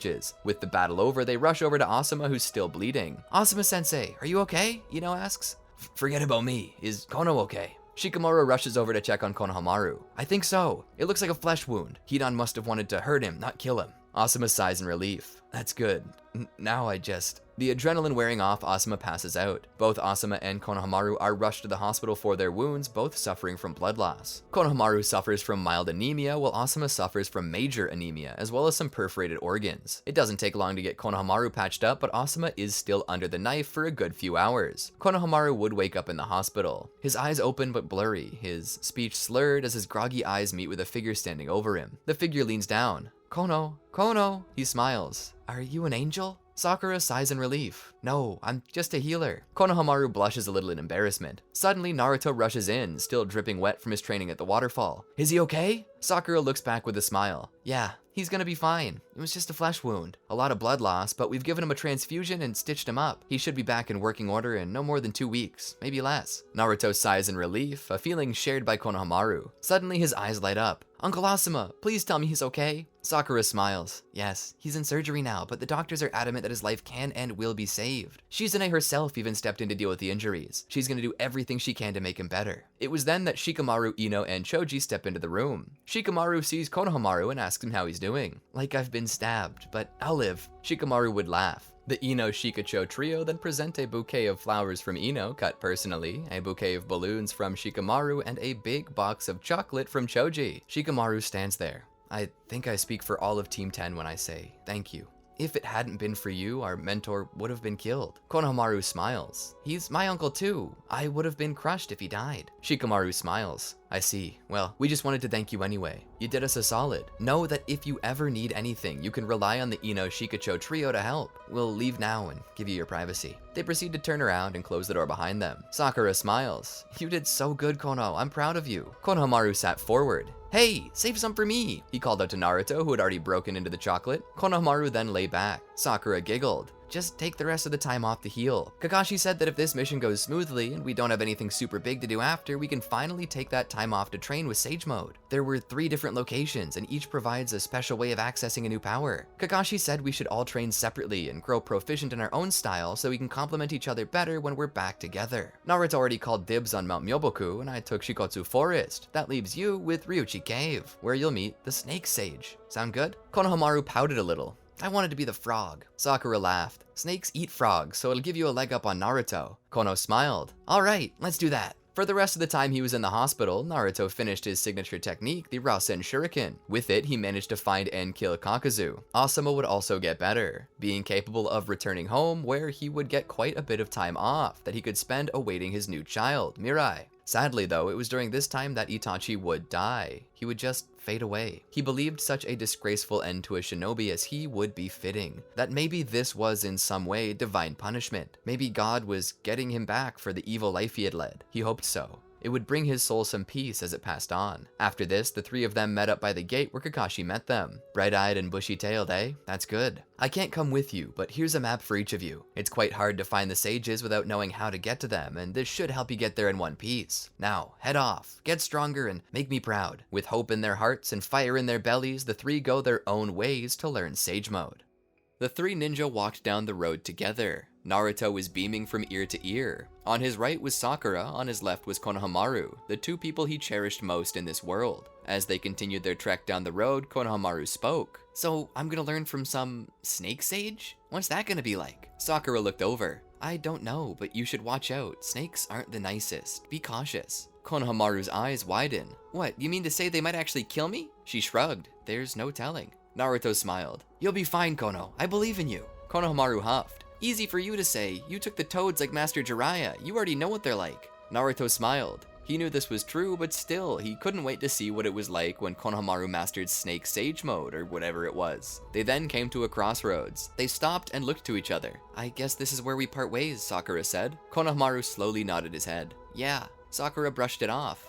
No matter. We'll be done in no time. And once we are, we can all just hang out. Remember when we used to have sleepovers, Naruto? Well, we can do that again. Naruto smiled. Bet. Train hard and master it as soon as you can. And with that, the 3 of them began to go their own way. Each one travels until they reach their intended destination. For Sakura, that's Shikotsu Forest. For Naruto, that's Mount Myoboku. And for Konohamaru, that's Ryuchi Cave. For Sakura, it took her about a week to get where she was going. For Konohamaru, only a few days. Naruto is saddened to find that it takes him a month to get there. However, he realizes that he could theoretically just hitch a ride with Gamabunta, so he uses the summoning technique to bring Gamabunta there and climbs on his back and is teleported out. There, Naruto begins his training. Konohamaru ends up reaching Ryuchi Cave just as the sun begins to set. The moment he enters, he's surprised to find it's ornate and possesses the aroma of the night-blooming jasmine. The smell is so strong that it's like a flowery punch to the face. There, he's met by a beautiful woman who welcomes him in. Konohamaru can feel his ears turning red as he looks at her, and perhaps he was grinning a bit more than he'd hoped as he notices this girl is giggling at him. She shows him in. I'm here to meet with the White Snake Sage. I'd like to humbly ask of the honor of being taught senjutsu. The girl giggles again as Konohamaru lowers his head in respect. Do not worry, you will meet the sage. But before you do, let's try some hospitality first. The greatest chefs in all of Ryuchi Cave's vast network of tunnels have prepared a wonderful feast for you to enjoy. Would you like to partake? He thinks for a moment. I don't know, I'd really like to begin my training. She smiles. Perhaps you should merely take off some time to relax. Soon the sage will grant you an audience and will begin to teach you. At that point, there will be no time to relax, so now's the time to treat yourself. She holds her hand out to him with the most beautiful smile. Looking into her eyes, it's as if he's mesmerized by her, captivated by the deepness of her soul. He takes her hand and is led to a table where she sits. Food is brought to him as she sits beside him. Feel free to eat as you wish, she said, and at that time, another girl enters the room. Scantily clad, she begins to dance for his pleasure. A quick burst of blood shoots from his nose and he nearly passes out. He finds his head laying in the lap of his hostess as she giggles. He's in heaven. He's never seen the afterlife before, but if it's anything like this, he's no longer afraid to die. The woman giggles. What's the matter, Kono, darling? Is it too much for you? He laughs a little. Maybe just a little. He stops. She's looking down. Is something the matter? Konohamaru sits up and looks over.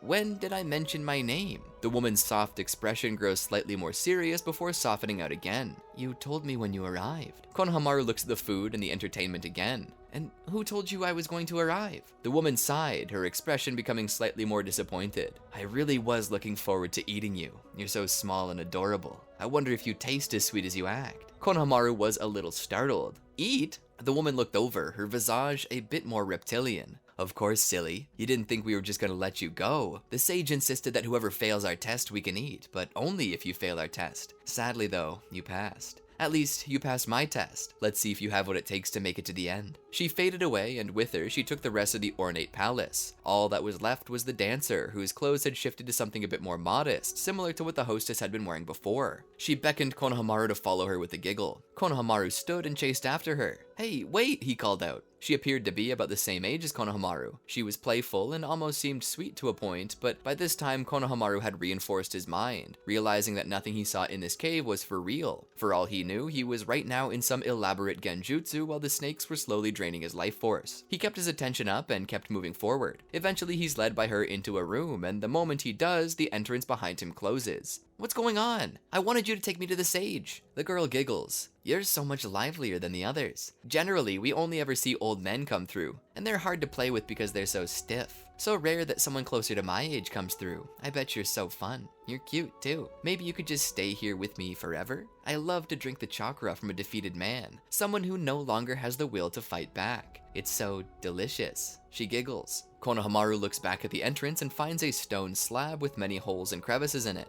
Each is a particular shape. A man-made shape. He begins to look around and find stones of the most vibrant colors, each in a man-made shape. Oh, so you've finally discovered the puzzle. Fantastic. You're so smart, Kono, but solving it's a different story. He begins to pick up stones and measure them to the holes. He fits one into one hole. That was easy, now do the rest. He begins to search for other stones. For a few hours, he continues his puzzle, all while the snake girl is just floating about, keeping herself occupied while she waits for Konohamaru to give up. Eventually, he makes it to the final hole, but not a single stone he tries will fit. He tries them all, 3 times each. He then kicks the door. Damn it, this isn't fair. I did the puzzle. This is cheating. The snake girl comes up behind him and puts her chin over his shoulder. So now maybe you can stay with me. If you do, I promise not to drink you all at once. I'll bite you and leave you in a euphoric dream and just slowly siphon from you over the course of a few days. If you thought the first test was heaven, just wait until I bite you. Food and drink to your heart's content. Konohamaru shrugged her off his shoulder without a word as he continued to search the stones. He picked one up of a similar shape and tried to mash it in, but it also did not fit. In his anger, he began to take that stone and push harder. Eventually, he let out a yell as he began just smashing the stone into the wall as if he could will it to fit, and oddly, it worked. He smashed it so hard that the stone broke, and when it did, the remnants fit into the hole. The girl behind him sighed. Pooh, I really wanted you all to myself. Konohamaru would book it out of there ASAP. But why don't we take a break and check in on Sakura-chan real quick? Let's see where she is. Sakura's finally made it to Shikotsu Forest, and she's surprised to see that the forest is far larger than she had imagined. It's filled with giant sequoia trees, and even giant versions of other trees. It almost feels like she's but a bug in this forest. Her normal walking speed, which had carried her this far, was now suddenly seeming inadequate. She continued to follow her map, which would apparently lead to an underground spring. She walked for what seemed like forever, making very little progress. Even the grass here was larger. She weaved under massive leaves. It was as if she had been shrunk down to a miniature size, but as she did so, she would eventually find where she was going. Steam poured out of this tiny hole in the ground. As she entered, she felt the humidity, but she also began to smell something strange. It smelled like grains, boiling wort, and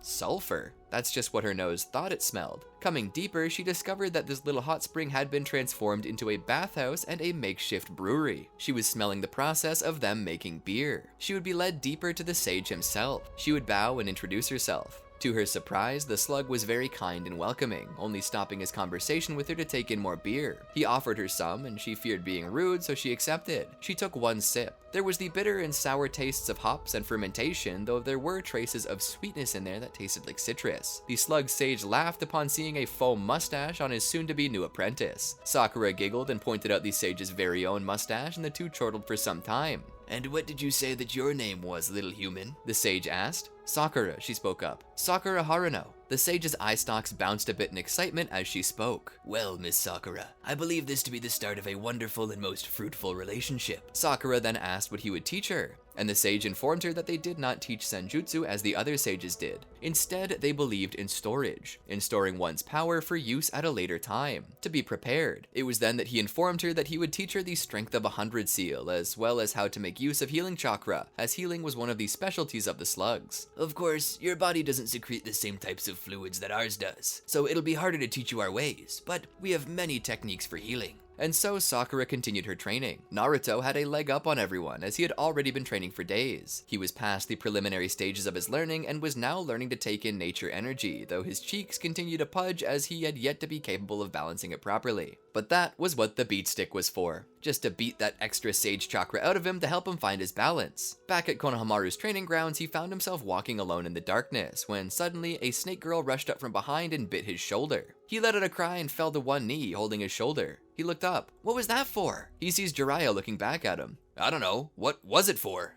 Konohamaru is startled. "Pervy sage." Jiraiya kneels down next to him and looks him over. "Shame. Real damn shame. I had thought that maybe Hiruzen might start a dynasty here. Produce at least one heir worthy of becoming Hokage, but you're just so weak." Konohamaru shook his head. "No, I will become Hokage." "Will you now?" came the voice of Asuma from behind. He looked back at Asuma. "Uncle?" Asuma looked back. "You really are pathetic. You thought that you had what it takes? You're ashamed of Hiruzen's legacy," he said, "and you're not ever going to become Hokage." A third voice came after Asuma's. Konohamaru looked back to the figure to find Naruto there. "I entertained your dream for a while, but it's time to face facts. Even if I gave up on my dream of becoming Hokage, you wouldn't have a chance. You're a watered-down version of Hiruzen, and you bring shame to everything that was the god of shinobi. You're a burden on me, your friends, your family, and everyone you know. But then again, you knew that. When we faced Orochimaru, I was the one having to defend you because you were so scared of that girl's vision.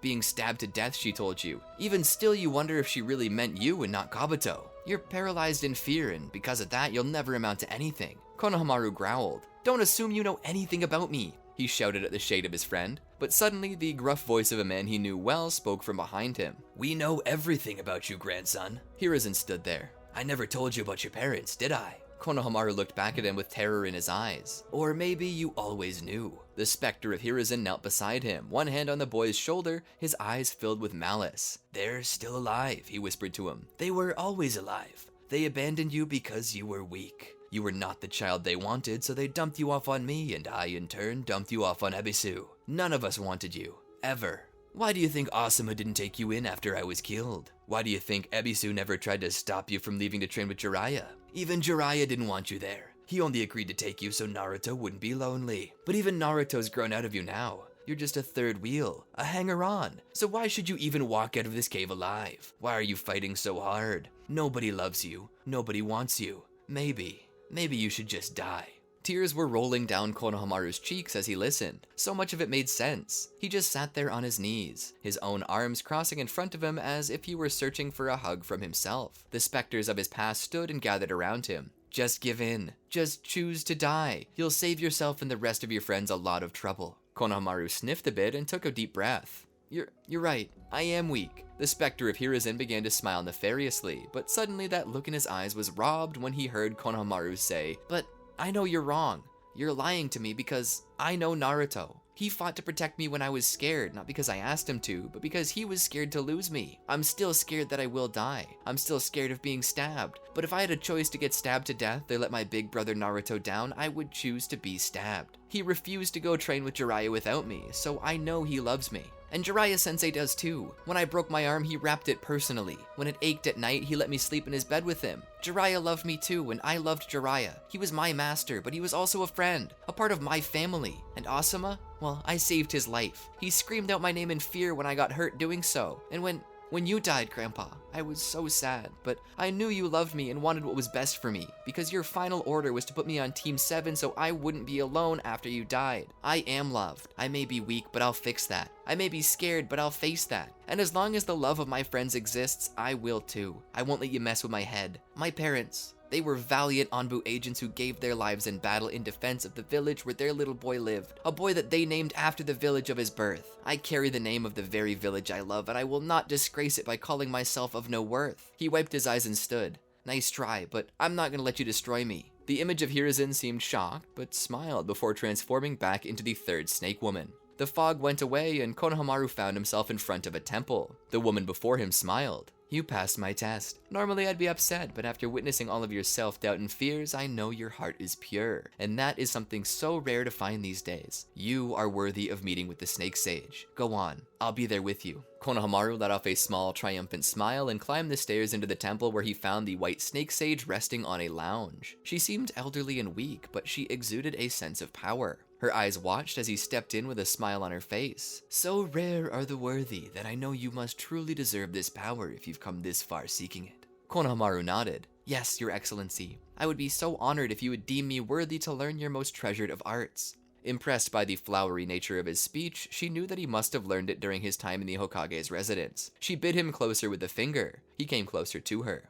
Turn away from me and kneel. Konohamaru would turn to face away from her and kneel just as she asked. She pulled on the sleeve of his shirt to expose his neck before sinking her fangs into it. He let out a cry as he felt the piercing pain and the flow of a poison so potent that it seemed his insides were turning to liquid. Once she had removed her fangs from his neck, he crawled forward and stood. What was that? I thought you were going... He saw 3 of the sage and wondered if it was a trick. No, it was his own eyes. He felt lightheaded. A moment later, his legs went out from under him and he hit the ground. The snake sage then spoke. He made it this far. Now let's see if his body is truly strong enough for this power, to go beyond his natural limits into far greater potential. Konohamaru was out, not just for hours, but for days. For a week he was unconscious, fighting the inner demons in his heart as his body sat on a fence, trying to decide whether to accept this poison into its system or to merely give up and die. The process of deciding was as painful as the bite itself, and Konohamaru found himself unaware of how much time was passing. Under the orders of the White Snake Sage, the 3 girls who had tested him would be his personal servants, tending to his every need while his body fought to accept this new power. For the most part, his needs consisted of a cool rag to stave off the fever and a warm bowl to hold the food his body needed to burn for fuel. Each one possessed the utmost respect for him that was not present when he came to them. They too would offer their own poison, but not in a way as to harm him, but like a steroid to help his body grow strong enough to accommodate his new sage transformation. To them, this was the most powerful form of sage power to exist. While in the form, he would need to passively take in nature energy without the threat of turning to stone or needing to stay still, unlike the ability taught by the toads of Mount Myoboku. For those who weren't truly worthy of this power, even if they could access it, their organs would inevitably fail. But alas, that was what their poison was for. By slowly poisoning him throughout the course of his agony, they would help his body build a tolerance. And if ever he woke up from this, he would enter a world of power he had never known. For a week, Konohamaru agonized, but as the 7th day rolled around, his fever broke and he seemed to sleep in peace. One of the sages who had spent time testing him and further attempting to heal him would inform the White Snake Sage that his body accepted it. The White Snake Sage was pleased. This should make a shinobi of wondrous power, perhaps enough to even rival the very Sage of Six Paths himself. As time passed, Konohamaru would wake up in the bed he'd been allotted by the sage. He wiped the sweat from his brow as one of the sage women approached him. It seems you've accepted the power. Konohamaru blinked for a moment. I've learned sage mode? The girl giggled. Far more than that. You've gained a sage transformation, something far superior to mere sage mode, a form designed to help you better attain sage mode without the drawbacks that you get from Mount Myoboku. Kono grabbed his stomach. Ugh, I feel like I'm gonna throw up. The sage once more laughed. That is the effect of the poison. It should subside soon. Konohamaru looked up. How long was I out? The sage thought for a moment. About a week. 172 hours to be exact. Konohamaru sat up in bed. It was that long? I thought it was 2 days tops. The sage shook her head. Time passes differently for those in the dream world. One may live a full life in but an hour-long doze, or they can spend 2 days in nonsense as years pass them by. It's better that you don't remember your week of agony, but thankfully that time is over. You're free to leave whenever you desire, but I recommend you stay one final night to rest. If you do, I ensure that you will feel better in the morning. Konohamaru nodded and proceeded to spend one last night with the snakes. The day after, he began to take in his breakfast and load up, preparing to return home. He would once more thank the white snake sage and prepare to leave, but she would stop him. The vision that girl had of you. Konohamaru stopped and felt his heart jump. Yeah? The sage continued. She saw that you would die by stab wounds. Konohamaru looked back. The sage continued. You will be the deciding factor of the future of your village. Unlike other fates, I see 2 paths you may take. One will lead to your own prosperity and the destruction of your village, but the other will lead you to ruin for the sake of your homeland. I see a blonde boy with tears on his cheeks and the eye of the Sage of 6 Paths. May these powers you've received from us serve you well, and may the path of your destiny be one you climb without regret. Konohamaru nodded in thanks and began to leave. All the while, he thought deeply upon what Oba-san had said. It seemed that very soon he would have to sacrifice himself, and if he didn't, all he trained and fought so hard for would be destroyed. He was still fated to die, and that terrified him. Naruto would eventually finish his training, but as he did so, he'd be told that Konoha was under attack by the Akatsuki who were searching for him. The village was already devastated, though many yet lived. Naruto knew that it was of utmost importance that he hurry back to the village, but at the same time he knew that even if he ran off now, he would still take a month to get back. And so he decided to ask the Toad Sages if it were feasible to use reverse summoning. They nodded, and so Naruto was teleported back to Konoha almost immediately. But upon getting there, they realized that the leaf had been all but destroyed. The only thing left is the Hokage monument. He's then met by Pain, who stands there before him. That's fine. You've saved me the trouble of hunting you down. Naruto would leap off to meet him in battle, activating his Sage Mode. He begins to go all out, throwing his Rasen Shuriken at them. With his new control over nature energy, Naruto has gained the ability to utilize an even more powerful version of his own technique, and through this, he manages to even throw it. In doing so, he defeats the downside of his Rasen Shuriken, but it still consumes so much chakra. He can only use it maybe twice without running out, but that is what his other shadow clones are for. As he fights, he comes to learn that the Paths of Pain are resurrecting due to the Naraka Path's interference, and so Naruto makes taking out the Naraka Path his next priority. He creates a dust cloud and then sends shadow clones in as a diversion to attack the other paths while he himself launches himself into the air unnoticed to strike the Naraka Path. However, the fated winds of What If begin to blow and Naruto misses the Naraka Path, who suddenly jumps to the side to get away from the threat. The Diva Path stops and looks back, rather impressed with what Naruto has done. As the Toads rush to his aid, the Diva Path orders the Animal Path to deal with them, which she does with her summons. Naruto stands and prepares to attack once more, all the while Diva is ready. He utilizes his universal pull to drag Naruto to him before smashing him into the ground. He then stabs his hands with a chakra rod. As Naruto is left on the ground, Pain kneels by him. This pain you feel, it's the same that I once felt. My village was, like this, destroyed by another's hand. My friends, my loved ones, my parents and adopted family, they were all killed. I came to realize at that moment just how much pain there is in this world, a world that thrives off of hatred, off of the pain of others. I will teach them another way, but before I can, I must teach them the true meaning of pain. I will subject them to a war so brutal that they will not wish it upon even their worst enemy. And then, in the brotherhood of sorrow and pain, love and peace will bloom. You're a fool, Naruto cries up at him, his single Sharingan glowing. You think you can force people to be friends? I had a friend. I lost a friend. That was my first great pain. The first person to willingly be by my side and actually care if I was alive, if I was happy, it would have meant nothing to me if you'd been forced to do it. So I know when I tell you that your desires are hogwash. That's not peace, it's endless deterrence. Those two aren't the same thing. You dream of peace and quiet, but never mistake the two. Quiet isn't peace, it's just inactive war. Hate and pain will exist still, and people will suffer anyway. Naruto attempted to rise to his knees and painfully drag his hands up and off the spike. I'll make peace my own way, and I don't need you. I only need my friends. Pain thought this was admirable, and that his determination and conviction were nothing short of the same he himself had. Pain saw himself in this boy, but there was something separating them that Pain was certain he could crack. He just needed the right thing. He would strike Naruto in the back with his fist and place 6 more chakra rods down his back to hold him in place. Take the Nine Tails from him. If he will not join us willingly, he'll die. The other paths of pain gathered around to remove the tailed beast, but just at that moment, the Naraka path went down, blown apart by a Rasengan. Naruto looked over. Standing there was Konohamaru. Naruto called out to him, "Little brother, run!" Konohamaru pulled his thumb across the tip of his nose as he winked at Naruto with a smile. "You think I got these powers for nothing, Oni-chan?" Naruto was stunned. Powers? Konohamaru closed his eyes and took a deep breath. Slowly, a cyan aura formed around him as his hair rose up a little. From his forehead came a single horn as his chakra congealed into translucent snakes. Pain looked on with curiosity. Another sage, perhaps? Konohamaru smiled. Indeed, but this is different from anything Oni-chan has hit you with. Be prepared. Konohamaru rushed in and began to strike out at all these 6 paths, his fists coated in chakra, his snakes covering every inch of himself that he couldn't see or couldn't catch. Konohamaru, without the help of even any of his shadow clones, was taking on the 5 remaining paths of pain. But suddenly, as he fought, a second Kono appeared beside Naruto and gently began to pull the rods out of his body. He hugged Naruto. "I made it back just in time." Naruto looked up at him. "Get out of here, please. I don't want you getting hurt."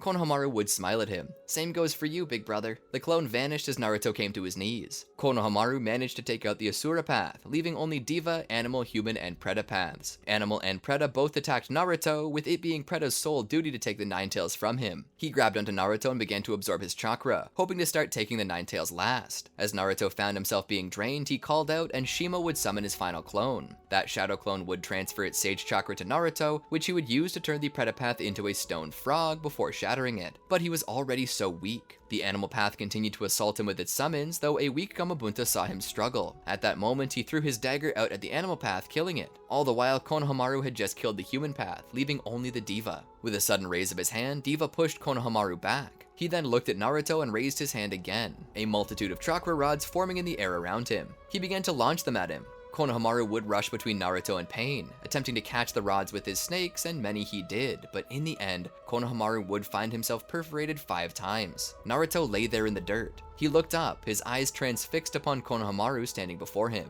The sun shone down through the smoke and debris. Konohamaru had his arms out, his legs in a wide stance as his chakra snakes held the remaining chakra rods. As the chakra dissipated, the rods fell. He faltered a bit and stumbled. He hit his knees. Naruto rushed over and grabbed him and held him. Konohamaru let out a gasp and a cry. He looked at Naruto.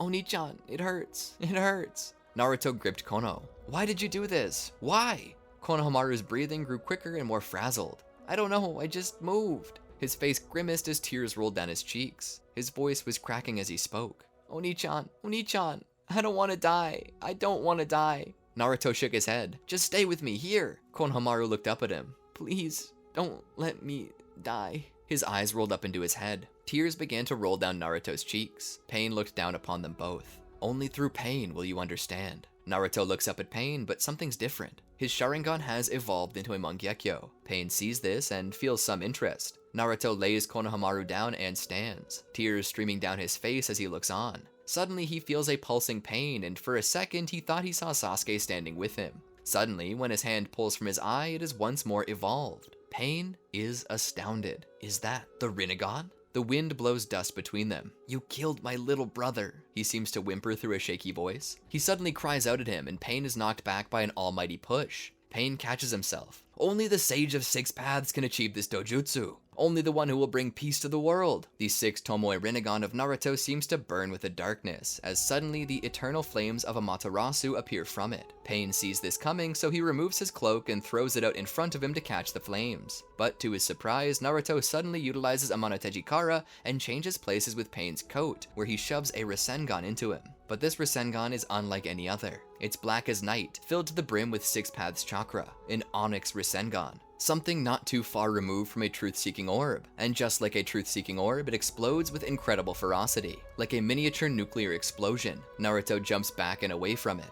The Diva Path lays there for a moment as its broken body begins to stand. It weaves hand signs and he launches a fireball at Naruto. Naruto raises a hand and absorbs this jutsu with his new Preta Path. He then summons from out of the blue the Ghetto statue. Pain is terrified as he realizes Naruto has just hijacked his entire plan. The entirety of Project Tsukinome has fallen into Naruto's hands, along with all the progress that they had made up to that point. The Ghetto statue raises its hand and mercilessly strikes Pain, ending him. But all the same, Naruto knows that it's not over yet. He picks up a chakra rod and uses his Sage Mode to sense it and knows where it's coming from. Naruto then proceeds in that direction, into the trees nearby the village. As he does, he finds himself in a paper tree. He steps in as Konan and Nagato grow a bit defensive, though Nagato quickly relaxes and tells Konan to do the same, informing her that there is no way to fight him. Naruto stands there as tears stream down his face. "You killed my little brother. I already lost a brother and you just took the other." Pain sits there. "Do you hate me?" Naruto sneers through glassy eyes. "I hate your guts. I wish you were dead." Nagato nods. "Then maybe you finally know pain.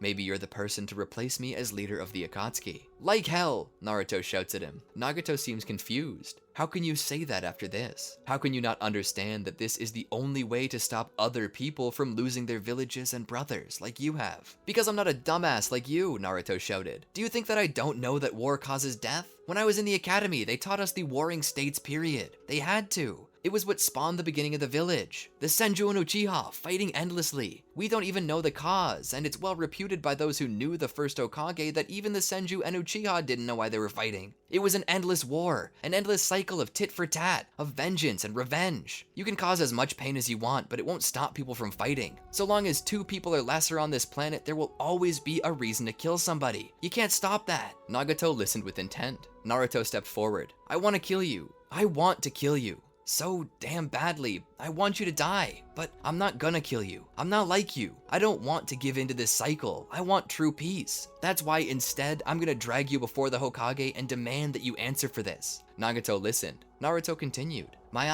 I received it from my first brother, my own big brother. He made me promise him that I would show him the world that I'd make. I'm gonna bring peace to this world in my own way, without killing, without giving into the cycle of hatred. I will save this world the way it was meant to be saved, through love. Just as Sakura taught me, just as Sasuke taught me, just as Konohamaru taught me. Nagato sat there in silence, but in that moment, he felt in his heart that he was right. Maybe I was right all along. You are the one to replace me as the daybreak for this world. But unlike me, you'll do it in your own way. You'll do it the right way. Naruto listened in. "I will place all my faith into you, and into this new world which you'll show Sasuke. I wish to see it too, and I shall. Through the eyes of all those I'll resurrect." Konan turned to him. "No, Nagato, don't. You'll die." Nagato looked to her. "There's a time for everything to live, and a time for everything to die. I wish for my death to have impact, and to leave a lasting legacy as a founder of peace. And so I will return to the ways of Jiraiya, and I'll put my faith into Naruto and his friends." He puts his hands together and expends all of his chakra to summon the King of Hell to resurrect those killed by his hands. And in that moment, the souls of those who died were restored to their hosts. Nagato sat there, his hair as white as a spirit. He looked up at Naruto. "I trust you." He then died. In the village, he lay there, Konohamaru's corpse devoid of blood and life. This was exactly as the White Snake Sage had said. He would one day die, stabbed to death. He could escape it, but if he had, Naruto would die and the world would be thrown into turmoil. He had died a selfless hero. But suddenly, as the King of Hell rose from the ground, a green light passed into him. He gasped as his eyes opened. He breathed deeply. There were still chakra rods in his body, but he felt no pain. He, for a second, wondered if he were dead, but he felt as if he were alive. It was then that a medic rushed over to him. "I have him," the medic cried out. "I found the honorable grandson. He's wounded, but alive." The medic looked down. "This may hurt, but it's best in the long run." He began to pull all the chakra rods out. Tears came to his eyes as each one was pulled out, but he came to rest once the deed was done. The medic began to heal him. Konohamaru asked him what had happened, and the man said he had no clue. Konohamaru relaxed, but as he did, he looked to the side and saw Naruto coming. Naruto looked forward and saw Konohamaru. He rushed over to him and lifted him into his arms for a hug. Naruto gasped out a sigh of relief as tears of joy sprang from his eyes. "I thought I lost you." Konohamaru, also in a particularly emotional mood, began to cry as he held onto Naruto. All the while, as the dust settled, Danzo and a detachment of Anbu were investigating the damage as well as the strange new structure in the center of the village. "It's giving off chakra readings, sir. Tailed beasts." Danzo smiled. "Wall it off. Allow nobody to see it until we can have it moved." The Anbu saluted their Hokage and began to set up tarps and build walls to hide this strange new discovery. Little did they know what they had. As the dust settled and the sun began to set, Sakura returned to the village. She bore on her forehead the Strength of 100 seal, as well as all the healing jutsu that the Slug Sage had to offer, including the Creation Rebirth technique. Not only had her body grown immensely stronger, but it also grew functionally immortal so long as her technique was active. She couldn't wait to show the boys what she could do. She seriously began to think that she might have been the strongest member of their team at this moment. As she reached the village gate, she smiled and opened it up. "I'm back, baby!" she screamed out before promptly rolling down the incline of the crater left behind by Pain's almighty push. Once she reached the bottom of the crater, she looked around. Wait, what did I miss? She stood and sighed. It's a damn good thing that I'm perhaps the most talented healer in the history of Shigotsu Forest. I guess it's time to get to work. She made her way to the hospital, one of the few structures that had already been built by Yamato. On her way there, she passed by the ghetto statue, already covered and hidden. She had no idea what it was and didn't really want to find out. She simply hoped that everyone was okay. With added urgency, she rushed off to be of use at the hospital. The wind blew as the freshly grown grass and cherry trees lined the path. Yamato must have worked so hard on this, the most beautiful parkway in all of Konoha. And why wouldn't he? It was the pathway that led to the cemetery where those who gave their life in defense of Konoha were interred and memorialized. Today, Naruto had a bouquet of flowers. These were the birth flower of babies born in July, and today just happened to be July 23rd, Sasuke's birthday. He walked to the stone tablet that marked where Sasuke was buried and laid the flowers down. Sakura and Konohamaru weren't far behind. Each had decided to give the others privacy and a moment to spend with their friend. Naruto knelt down by the headstone and pushed a little debris from it so it could be properly read. He let off a weak smile that was so light one might not have even noticed it. "It's been a long and hard road, brother," he said as his finger traced the name engraved on the stone. "I sometimes can't help but wonder how things might have been different if it had been you here fighting for Konoha and me, well, here. You had so much to live for, and yet you gave it all up just to keep me safe. With you gone, your clan is now extinct, and that's a separate tragedy. I really wish I was able to save you. The world could have used Sasuke a lot more than Naruto." He stood and looked down. "But I suppose I shouldn't get all mopey in front of you. It's your birthday, and I don't want to ruin it. Happy birthday, big bro. I hope that you can see the world through this Rinnegan I have now. I hope I'm making you proud." Naruto turned to walk away and saw Sakura coming, holding her own bouquet. She had tears in her eyes that she wiped away as she smiled. A truly bittersweet moment. As she walked past, he put his hand on her shoulder to give a little comfort. Naruto would look over toward the statue of the Will of Fire and see Kakashi standing there, admiring the red monument. Naruto would slowly make his way over. "Kakashi-sensei, did you come to see Sasuke too?" Kakashi continued to look at the statue, reading the inscription. "I came here to honor a lot of my friends." There was silence for a time. He looked to Naruto. "You know, you remind me of myself in a way. I too was gifted a Sharingan by a friend I considered a brother." Kakashi lifted the sash over his eye. Naruto looked at it. He had known Kakashi had always had a transplanted Sharingan, but never really asked about it. Kakashi sat down on a bench nearby. Naruto sat beside Kakashi. "What was your friend's name?" It was Obito Uchiha, and he was a boy with a heart of immeasurable size. If I could be half as kind and caring as he, then I would consider myself a saint. Naruto nodded. "I'm sorry for your loss, sensei." "I'm sorry for yours too, Naruto." He put his arm around Naruto and the two just sat there. As sad as days like this are, they do get easier. All wounds heal with time. They can leave a nasty scar, but in our line of work, a scar is a badge to show experience, and a tool used to help others heal. To be a shinobi is to be more than just a fighter or someone who knows ninjutsu. A true shinobi is someone who looks out for others and helps everyone without bias, especially when they're in their lowest point. You're going to make a fine shinobi, Naruto. The key entered the lock on the door and turned, unlatching it. Naruto opened the door with Konohamaru behind him. They stepped in and immediately felt the AC and smelled the smell of their home, which smelled a little like sweat and ramen mixed with air freshener. They left their shoes at the door and stepped in deeper and began to boil cups of water. Naruto then grabbed some instant ramen and sat it down on the table. The difference this time was that there were 3 cups instead of just 2. They were expecting company.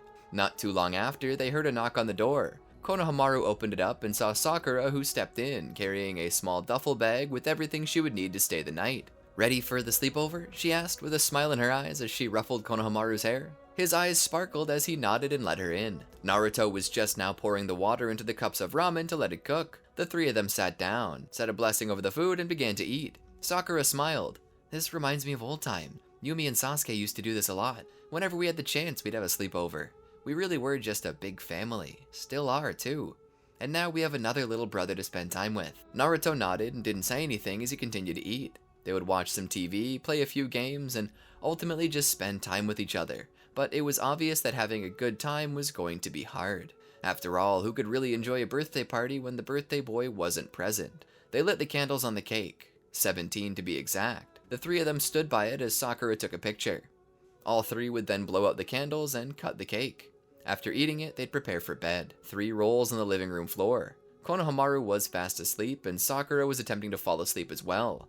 Naruto was having a far harder time though. After a while, he stood up and opened the door that led to the balcony. He stepped out on it and leaned on the railing lazily as he gazed out over the sleepy village, the moonlight blanketing the landscape in a pale blue color. He looked out at the ghetto statue he'd summoned. It was now covered and hidden, an Anbu presence constantly remaining vigilant to defend it from any possible threat. Ever since he had gained the Rinnegan, things had changed for him. He was no longer allowed to leave the village, and was barely allowed to go anywhere inside the village unless it was absolutely necessary. His visit today was the first time in a week he was allowed out of his apartment. He was the village's hero, and he knew this. Danzo Shimura knew this too. But the one thing they both knew but never mentioned was that Naruto right now was a prisoner. Maybe he was allowed to stay home, see friends, and get whatever he wanted, but the fact remained that he was a prisoner. But as he continued to look out at the village, he remembered that his Sharingan had evolved. It was far more powerful now than it ever had been. What had happened, Naruto didn't know, but he began to realize that whatever it was Sasuke's potential and not his own. Had Sasuke remained alive, he would have far surpassed everything Naruto was. Naruto looked down again. This was always the hardest time. The 2 hardest days of the year. The date of Sasuke's birth and the date of his death. At about that moment, Sakura stepped out behind him. He looked over his shoulder at her for a moment and then back to the village. "What's the matter, Naruto? Couldn't sleep?" He shook his head. She came up to the edge beside him, looking out over the village. "It really is beautiful at night." She looked over at Naruto to see tears streaming down his face. "Oh, Naruto." His eyes were shut tightly as his head seemed to look down into the right, as if trying to hide tears. Like he was embarrassed. She took his cheeks in her hands and raised them to face her, her thumbs wiping the tears from his cheeks. "It's okay to be sad, Naruto. Sasuke wouldn't be mad. If you need to cry, you can cry." His lip quivers a little. "It just hurts so much. I thought I was over it all, but sometimes, when I'm heating up the water for ramen, I look back to Konohamaru and call him Sasuke when asking what flavor he wants. Does this pain ever really go away?" She seemed to tear up a little too. She shook her head. "No, it doesn't. He left a hole in our hearts that we can't fill. That we wouldn't want to fill even if we could." He stood there sniffling. "I wish it had been me. I know you loved him. You loved Sasuke, and because of me, he's gone. You must hate me." Sakura almost seemed appalled. "Hate you? I could never hate you. You didn't kill Sasuke. Sasuke gave up his life so you could live." Naruto continued to cry. "His clan is gone, and your chances of being with someone who makes you happy are gone, and it's because of me." Suddenly, Sakura pressed her lips into his. At first, he was surprised, but as time continued to pass and she continued to kiss him, he gave in and instinctively began to reciprocate. All the while, Konohamaru from within watched with a smile on his face. He turned over to his side to give them privacy and went back to sleep. The next morning, as the sun rose, it cast a new light down on everything as Naruto awakened to the kind gaze of Sakura laying in her roll beside him, the distance between their respective rolls being about 0. She rubbed his cheek gently with her hand as she smiled. He also smiled. Things today just felt better.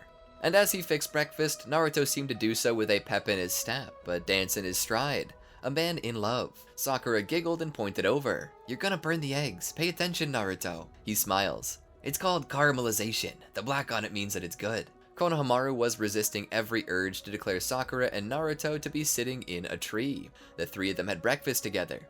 After this, Sakura stood and grabbed her things. "Well, I need to be off. My family will be expecting me." Naruto waved as she left. Konohamaru sat there, his head propped up against one hand as he smiled. "You two are so cute together." Naruto's face turned a little red. "What do you mean?" Konohamaru laughed as he fell back. "There's no way you think others can't see it. It's so cute." Danzo stood by the statue within the gate they had set up. A sensory shinobi came up to him. "Sir, we've confirmed that this statue currently houses the tailed beasts that have been reportedly stolen from the other shinobi villages." Danzo looked up at the statue.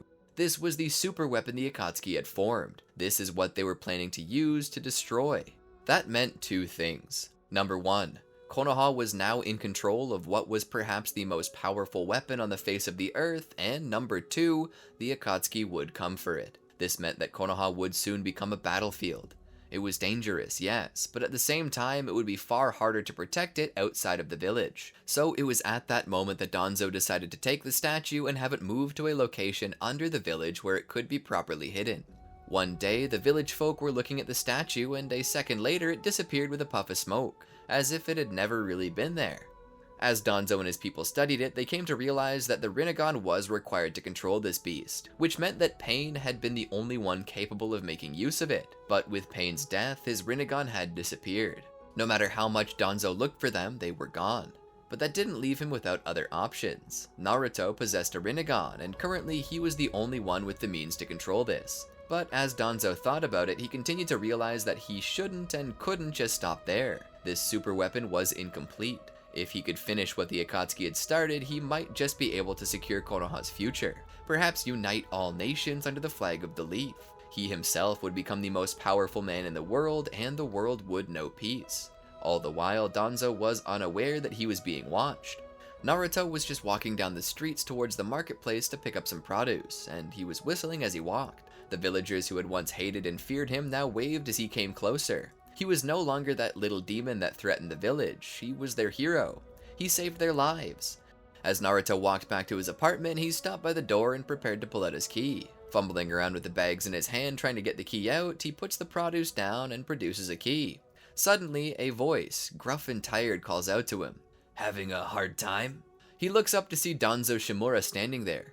"Lord Fifth, it's an honor to have you here." Danzo looks around. "You've been doing well. You've been doing Konoha a favor by keeping yourself hidden. But now I believe that it's okay for you to leave your home. I'm adamant that you're no longer a target of the Akatsuki, but there is something new that you need to do for your village, child. The power in your eye controls the statue. The statue's the Akatsuki's weapon that they've been building up to destroy the world with. Such a power cannot fall into the wrong hands. And so, that eye you possess, you must give it to me." Naruto is startled. His hand goes up over his Rinnegan. "My eye?" Danzo's hand extends to him. "You will be well compensated." Naruto looked at him. No, I can't." Danzo's face twisted in disappointment. "This isn't a request. This is a direct order from your Hokage. Give me your Rinnegan and you shall be compensated." Naruto shook his head. "I understand the value this eye must have, but I can't just give it over. It's a treasure from a friend. A brother. The Leaf can ask me to do anything for them, you know that. I'm loyal to my home. But this is the one thing you can't ask me to do. This Rinnegan was a gift from Sasuke, and when I took it, I vowed to show him the world with it. I let him experience life through my own eyes just as he let me see through his. I am truly sorry, Lord Fifth. I'll act and use it for you in the village, but I won't give it to you." Danzo's hands gripped his cane a little tighter. "How unfortunate." He snapped his fingers. Suddenly, surrounding Naruto were members of the Anbu. Danzo raised his hand. "Take the Rinnegan from him, and once you have it, take the Nine Tails as well. We must have both to awaken the weapon." Naruto's eyes widened. "Wait, if you do that, I'll die." Danzo looked to him through his squinted eyes. "You were the one who said you would do whatever the Leaf asked you to do.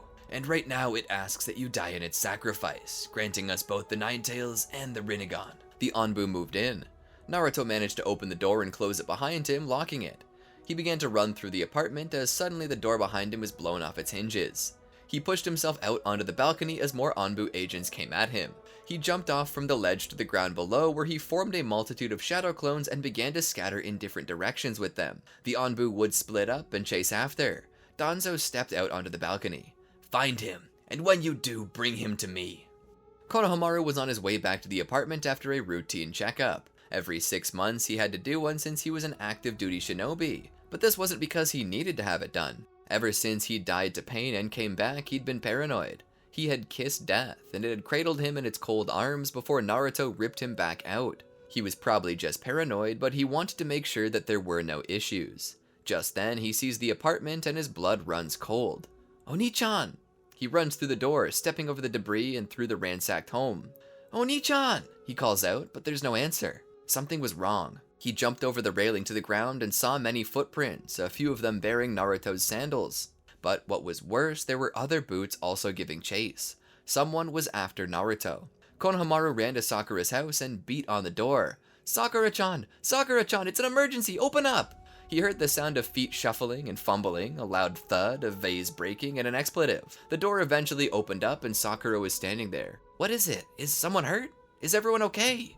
Konohamaru was out of breath. Oni-chan, Naruto is gone! I think someone's after him. Sakura seemed shocked. Show me. Danzo sat there in his chair, frustrated. Despite the fact that he was just a genin being chased by the Anbu's most elite group, Root, he somehow managed to elude them. And now both the Rinnegan and the Ninetales were gone. It was then that an Anbu agent walked in and bowed. Danzo let him come closer. The Anbu looked to him. We have something for you. The agent placed a small packet on the desk before Danzo. Danzo picked it up and was shocked. Is this the Rinnegan? How did you get it? The agent looked up. The group you sent undercover to Ame managed to pilfer this from a storehouse. The last surviving Rinnegan that was possessed by pain. Danzo took it. You've done a wonderful job to bring this to me. Now all we need is the 8 tails and the 9 tails to activate it. That should not be as hard as it seems. We found a horn of the 8 tails within one of Orochimaru's laboratories. It should suffice to activate the statue. All that's required now is the 9 tails chakra. Danzo thinks for a moment and smiles. I think I know how we might be able to procure that. Sakura and Konohamaru followed the various tangled web of boot prints for a time. In most cases, they came to an abrupt stop, but one of them didn't. One set of boots continued on to the edge of the village. Naruto left Konoha, Sakura said with surprise in her voice. But why? Konohamaru asked. It's obvious he was being chased by something, but what? They continued to examine the chaser's footprints. Look at this, Sakura said as she pointed to the boot. See this extra set of holes here? These marks are from extra cleats that most shinobi footwear doesn't possess. Only one group needs this extra set of cleats. The Anbu. Konohamaru was confused. But why is the Anbu chasing Oni-chan? Sakura shrugged. I don't know, but it can't be good. Sakura looked at Konohamaru. It's funny that this happened right after they moved that big statue Naruto summoned. It might have something to do with his Rinnegan. We need to find him. Issue is, I don't know where Naruto would go if he ever left the village. Konohamaru thought about it. I might know. Sakura nodded. Okay, then you should go. Konohamaru seemed confused. But wait, what do you plan on doing then? Sakura smiled. I've got to look out for the Anbu. I want to see what they're up to, so I'm going to do a little digging. Here. She pulls out a flip phone. You can use this to call me if you need to. Konohamaru took it and pocketed it. She kisses Kono's forehead for good luck and sees him off. After that, she walks back. Now, let's see if I can't get Kakashi on our side. Konohamaru would walk for quite some time, making his way to Jiraiya's home. He knocks on the door and the old white-haired man appears before him, having just been awakened from his sleep. It's 2 a.m. What could you possibly want to sell me at this hour? He squints. Konohamaru, is that you? Hi, Uncle Jiraiya. It's been a while, Kono. What have you been up to? Nothing much. I'm looking for Naruto, though. After he fought Pain, he developed a Rinnegan, and now Konoha's leaders are trying to capture him. I don't know where he went. Jiraiya sat Konohamaru down. Oh, dear. That is an issue, but I may be able to help you with tracking him. They began to head back in the direction of the village. As Sakura and Kakashi watched, they followed Danzo and his entourage to a building bearing the crest of the Uzumaki clan. What could he be after here, Kakashi says to himself. He keeps his Sharingan active to see if he can find anything. Later, they walk out with a mask. Sakura is confused. They came to pick up some old ritual mask? I don't get it. Kakashi then chimes in. There is a legend that the Reaper's mask is here. Him taking this means that the Reaper has something he wants, and that is not a good sign, as the Reaper only consumes the greatest of threats. Following him back, they'd witnessed 2 of Danzo's men. One sits in a black circle, while the other bears a dagger in his hand. The first dons the mask and plunges the blade into his own belly, and cuts it open before passing away soon after. Once this was done, the souls within the Shinigami were freed, and the other awaits his own sacrifice. It's then that a shinobi looking over papers that were marked with Orochimaru's signet began to finish the ritual cycle. As the circle activated, ashes covered the man, and his body was transformed into a perfect vessel of the 4th Hokage, Minato Namikaze. Sakura and Kakashi are confused, so they listen deeper. Minato opens his eyes. Where am I? How am I alive? Danzo steps forward as chains grip Minato. You're alive because we freed and reincarnated you. Minato is further confused. Why would you want to do that? Because something exists within you. Something we need. Your son, Naruto, has fled. But as you sealed away the 9 tails, I know that there's some of that chakra within you. I will have you fed to the ghetto statue, and then I'll finally awaken the ultimate weapon. Sakura sees this and quickly pulls out her phone. Keep watching them, Kakashi-sensei. I gotta make a personal call. Konohamaru and Jiraiya follow the shoe prints out, using Sage Mode to pick up residual chakra signatures. They manage to find a trail that leads them further into the forest. They run through and stop only when they reach a clearing and realize that there was a second signature here. Massive. Familiar. It was then that Konohamaru gets a phone call from Sakura. He answers. Hello? Sakura speaks her mind immediately. Please tell me that you found Naruto. Konohamaru shakes his head as if she could see him. No, we haven't, but we have a lead. Sakura sighs. I hope you find him soon. Danzo is using that statue to create a super weapon out of the chakra of all 9 chakra beasts. He just resurrected the 4th Hokage to take his 9 tails chakra. This is about to usher in a new world order, one run by an all-powerful tyrant. You've got to find Naruto as soon as possible. His Rinnegan may be the key to stopping this catastrophe. Konohamaru nods. Okay. He then hangs up and explains all to Jiraiya, who tells him that he believes he knows where Naruto went. Jiraiya quickly summons Fukasaku and Shima. What's up, Jiraiya boy? The elderly toad asks. Jiraiya looks to him. Please tell me that Naruto's with you. This is an emergency. The toads look to each other. Shima speaks. This was supposed to be a secret, but if it's an emergency from his friends, I think we can lead you there. Konohamaru steps forward. Is Oni-chan alright? Shima nods. He is. When he first came to us, he seemed a little shaken up, but he's been resting. Come, we'll take you to him. The sages then reverse summon themselves and their guests back to Mount Myoboku. Once there, they were led to where Naruto is sleeping. Konohamaru walks in as Jiraiya stays by the door. Kono walks over and grips his shoulders, shaking him a little. Oni-chan, he whispers. Naruto's eyes open as he panics for a moment. He looks back at Konohamaru and in a moment of terror utilizes almighty push to knock him away. Jiraiya catches him, however. Naruto sits up, breathing quickly before calming down. Kono! Oh shoot, I'm sorry, are you okay? Konohamaru dusts himself off. I'm fine, no harm done. I'm just glad I found you, it's an emergency. Sakura inches closer to Danzo. Minato looks up at the elderly man. You're crazy, you know that? You're insane! Danzo doesn't flinch. Your opinion is about to be obsolete, and so is this world's way of doing things. Remain still or I'll have your mind erased. Suddenly, Sakura comes out of nowhere, dropping down with a fist, plowing Danzo right in the spine. She hears a pop and a crack as he hits the ground. The Anbu around her begin to raise their weapons. She looks up. It's a pleasure to meet you, Lord Fourth. Minato just blinks at the pink elephant in the room. Watch out! Suddenly, Sakura realizes that Danzo is no longer on the ground below her. Huh? A chakra rod pierces her back and exits through her chest. This is the fate of all traitors. Sakura sits there for a moment before kicking back at Danzo, knocking him back. She pulls the rod through her chest and disposes of it as the wound quickly closes, her strength of 100 seal covering her body. I don't know how you survived my attack, but just know that you're not the only one here who can cheat death. The two begin to battle. Danzo seems to understand how Sakura is doing what she's doing, as this isn't the first time he's witnessed the creation rebirth technique. He realizes that this all depends upon her strength of 100 seal. He also has a time limit on his Izanagi, but he knows that all he has to do is make her sustain enough damage that her chakra runs out. After all, the strength of 100 seal is nothing more than someone pooling their own chakra to make a second reserve. He knows that all he has to do is make her use all of her chakra, which shouldn't be too hard since he has an army. The Anbu agents begin to attack Sakura. She manages to jump back but is struck by a kunai and knocked to the ground. From behind, Kakashi prepares his Raikiri attack, powerful lightning chakra coursing through his hand. Suddenly, he rushes forward and skewers 3 Anbu agents at once. Pulling his hand back, he weaves hand signs and begins to use fire-style Great Fireball Jutsu. This sends a wave of fire out at the enemy shinobi, burning many of them up. Kakashi decides to take care of the Anbu while Sakura handles Danzo. She trades blows with him, but Danzo begins to use his 6 paths abilities, summoning the other 3 Hokage, Tsunade, Orochimaru, and Madara Uchiha as his 6 paths, and begins to use them to fight back against her. At this, both Kakashi and Sakura are overwhelmed and captured, but due to the battle, all of Danzo's Sharingan have been used up for the Izanagi. But this does not matter. He then turns to Minato and has the 9 tails stripped from him and devoured by the ghetto statue. The statue begins to move. Danzo thanks Minato for his service and says he has earned his reward. He frees the soul of Minato and sends him to the afterlife to be with Kushina. Danzo then grabs Kakashi and Sakura and brings them with him. Just outside of the village, Naruto stands there with Jiraiya and Konohamaru, looking down at it from over the village. He sees the 10 tails emerge from the ground and atop it is Danzo.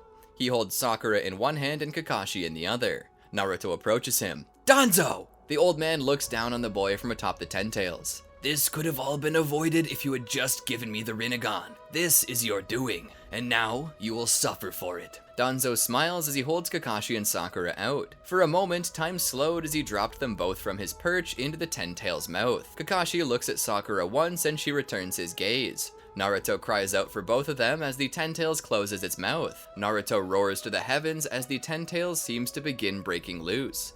But instead of the beast attempting to escape or take over, it submits to Naruto's will. Now, Kurama here does not have that great of a relationship with Naruto, but he will submit for 2 reasons. The first being that he does not want to become the Ten Tails again. The second reason being that Kurama notices that Naruto has the Rinnegan, which is supposed to be only obtainable by the Sage of Six Paths, so he allows Naruto to use his power, realizing that doing so is in everyone's best interests. And so, Naruto and Kurama enter Tailed Beast mode. Naruto stands atop the Nine Tails. The villagers below scream at what's happening and flee, but they spot Naruto atop the Nine Tails' head and begin to cheer him on. The Nine Tails begins to face off against the Ten Tails as Naruto begins to face off against Danzo. In every way, Naruto is superior to Danzo and this begins to show. Naruto has lost so much. The only family he ever knew is now dead, and it's all because of Danzo. Naruto once swore not to kill in the name of peace, but some things are just too painful. He already decided that Danzo has to die. Once he gains purchase, he knocks Danzo from the Ten Tails and follows him to ground level. Naruto's eyes are full of rage and murderous intent. Konohamaru shows up. "Oni-chan, don't do it! Remember your Nindo!" Naruto looks back. "He killed Kakashi! He killed Sakura! I can't forgive him!" Konohamaru shakes his head. "No, please no, don't become like Pain." Naruto looks back and prepares to kill Danzo. As he raises his blade though, he's stopped. A pair of arms wrap around him from behind as a head lays on his back. Naruto stops. He looks back and sees Sakura there. "Sakura? But how?" Kakashi shows up too. "My Kamui technique. Strangely, it's only supposed to be long range, but I guess I can do either under duress." Sakura looks up to him. "Don't kill him, Naruto. He's not worth it. Destroy his Rinnegan and stop the Ten Tails with your own." Danzo stands and reveals a mark on his chest. "If I can't control the Ten Tails, then nobody can." The seal begins to shoot black liquid out of it. A seal designed to put any who are within his range into his body upon his death. "If the world will reject me as its leader, then the world can burn." Suddenly, a shadow jumps down, grabs Danzo, and disappears via teleportation. Everyone is surprised to see this. Eventually, that figure returns. It's a man in a white mask who also has a Rinnegan. "Who are you?" Naruto asks. The man discards his mask as he doesn't believe he'll need it anymore. Kakashi's eyes widen. "No way." The man smiles. "It's been a while, Kakashi." "Obito, I thought you were dead." Obito runs his pale hand across his head. "I did, and I've been reborn as a completely different person." Kakashi can't understand. Obito explains. "After the death of Pain, I returned to Ame to retrieve his eyes. I implanted one in my own head and saved the other for a special occasion. But wouldn't you believe that I had witnessed my compatriot Black Zetsu steal the other Rinnegan and bring it to Danzo? Upon seeing this, I killed Black Zetsu for his treachery, but at the same time I did not kill Danzo, as he had more resources to finish the Ten Tails, but not enough information on how to use it. Not like me. So I merely let him do the dirty work, and when the time came, I was ready to finish what I started." Kakashi stepped forward. "Stop it, Obito! This isn't like you! You were so kind and gentle! What happened to you?" "You happened to me," Obito shouted. "You let me perish. And worse still, you let Rin perish. You killed her with your own hands. I could never forgive that. I could never live in a world without Rin. And so I'll destroy this world and remake a new one. A world where Rin is still alive. A world where there are no winners or losers. And I'm free to have my own team back." He goes to the Ten Tails and utilizes his Rinnegan to seal it inside of himself, using his own willpower to subjugate it to his will. "Don't try to stop me or I'll kill you too. After all, in the world of the infinite Tsukiyomi, I can always just make a new you." Naruto steps forward. "What you're doing isn't right. Forcing people into a dream world, I won't allow it." Obito looked down. "Even if in the world I create, I can bring Sasuke back to life? He was like family to you, wasn't he? Don't you want to see him again? I can make it happen.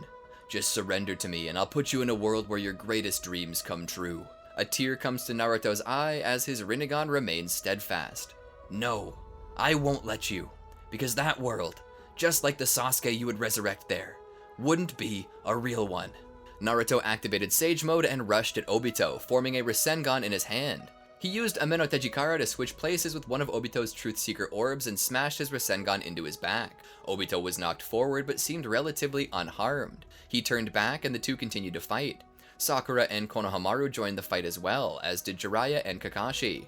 However, Obito summoned Danzo's 6 paths, which technically he could use since Danzo and Obito shared a set of Rinnegan. Naruto and Obito continued to fight viciously until Obito stopped. "You're so foolish. Maybe Nagato was right. You just haven't felt enough pain yet." He raised his hand and fired multiple wood spikes at Konohamaru, who didn't have enough time to get out of the way. Naruto used Ameno Tejikara to switch places with Konohamaru. He took on each spike point blank. He coughed blood and hit the ground. Kono rushed over and gripped him. "Naruto! No! Naruto!" Naruto looked up at Konohamaru and smiled. "Now I know why Sasuke did it. He didn't think, he just moved." Konohamaru shook his head. "No, Naruto, why?" Naruto dried one of Kono's tears. "Some things are worth dying for." Naruto closed his eyes. Konohamaru cried out in sorrow as Sakura rushed over to attempt medical ninjutsu, but nothing was working. Was he really dead? Obito looked out to them. "See why this fight is pointless. You can't beat me. Surrender now and I'll spare your lives." For Naruto, everything was dark. There was no light, merely a ripple across a thin layer of water below his feet. "Where am I? Am I dead?" "Technically you are, but it doesn't have to be that way," a voice said. Naruto looked around. "Who are you?" In the light appeared a single person. "Hi, Naruto." Naruto's lip quivered. "Sasuke." He rushed over and hugged him. "I missed you so much, Sasuke." Sasuke patted his back. "I missed you too, Naruto." He pulled away for a second. "You have to go back, though. You can't let Obito win. He's gonna destroy everything worth dying for. Everything we've all sacrificed will be in vain." Naruto shook his head. "I can't. I don't have the strength. He's too strong." Sasuke smiled. "But you're not alone. You don't have to fight alone. You have your friends, and you have me, too." He put his hand on Naruto's chest, and Naruto would suddenly feel a rush of energy pass through him. Sasuke smiled. "Now go, and defeat Obito. I'll be with you." Suddenly, Naruto gasped back to life. Sakura was shocked. Naruto's wound suddenly healed. He stood, and now a golden cloak covered him as the sun mark and moon mark appeared on both of his hands. Naruto looked up at Obito, a Rinnegan in his left eye and a Mangekyo Sharingan in his right. Naruto rushed at Obito. Obito fired wood spikes at him, and Naruto burned them up with Amaterasu. Obito summoned the Ten Tails and prepared to attack Naruto, but Naruto summoned a perfect Susanoo to do battle with the Ten Tails. The two titans clashed. Naruto suddenly shot from the Susanoo onto the Ten Tails and touched Obito with both the sun and moon mark. Suddenly, he became the center of intense gravity as his tailed beasts were ripped from him. The sphere began to rise into the sky. Naruto continued to push it higher and higher until it left the atmosphere into the deepness of space. Each of the tailed beasts that had been freed suddenly bolted, knowing that this was their chance to escape. Naruto landed on the ground and fell to his knees as the marks on his hands disappeared. His chakra cloak disappeared as his second Mangekyo Sharingan faded. Sakura ran to him and held him in her arms. "You did it, Naruto! You stopped him!" Naruto sat there and looked up at the celestial body as it pushed away from them. "I didn't do it alone." A few days later, Naruto walked the pathway lined with cherry trees to the cemetery where Sasuke was interred. By his side were Sakura, Konohamaru, and Kakashi. In his hands, he held another bouquet of flowers. Naruto stood before the grave with the others and laid the flowers down. "Thank you, Sasuke, for everything." Naruto reflected on their long journey to this point. The highs, the lows, the wins and losses. Had they suffered? Yes. But had they also been happy? Yes. It's said that the Sharingan are the eyes that can see the truth of all creation, and that truth was sometimes that love hurt. Sometimes love died. Love was a pendulum of happiness and sorrow, but we still did it anyway. Why did we open our hearts up if we knew that in the end they'd be hurt? Perhaps it was because we knew deep down that even if they were hurt, it wasn't the end of love. Maybe love didn't die. Maybe love didn't stop at the death of a person. Maybe love transcended the borders of life and death, and while life may have been filled with happiness and sorrow, it was also true that sorrow and pain, like everything else, had a time to end as well. And when it did, it would be replaced by something else precious. Naruto looked down at Konohamaru, who had truly grown in the time he knew him. He ruffled his hair a little as the boy smiled. Naruto then looked to Sakura. Sometimes it was only through the fires of pain that love could be tempered into a fine blade worthy of a warrior of peace. It was this truth that Naruto witnessed by viewing life through the Sharingan that he'd been gifted those many years ago, and though their original owner was now dead and gone, they continued to view the world and show all those who used them the truth of life. Naruto leaned closer, as did Sakura.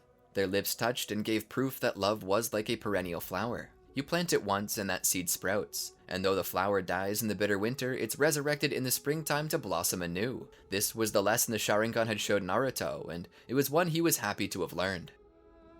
And that's it. I hope you truly enjoyed this as much as I did. It was a long journey that we all went through with this new Naruto, and I'm glad to see it reach its proper conclusion. It made us laugh, it made us cry, but most of all, it showed us that love can make a hero out of anyone. Love is what makes a true shinobi. That's why my nindo will always be to love those I've met as well as those I've never met. And I know that if enough of you take up this nindo too, we can change the world for the better, just like Naruto does. So, my wonderful shinobi of the village hidden in the Amagi, shall we let this story's love remain within this infinite Tsukiyomi dream, or shall we bring it with us into the world and show everyone what it means to be a true ninja? The choice is up to you, but I know what I'm going to choose, and I'll let the will of fire burn bright. Anyway, if you enjoyed this video, please leave a comment below and tell us about it. Let us know your ideas. If we like them, you might just end up seeing your idea on this very channel. Until next time, peace out and God bless. Did you enjoy our video? Well, then be sure to check out these other great videos from the Amagi, and make sure to subscribe and ring the bell to get notified about our latest videos.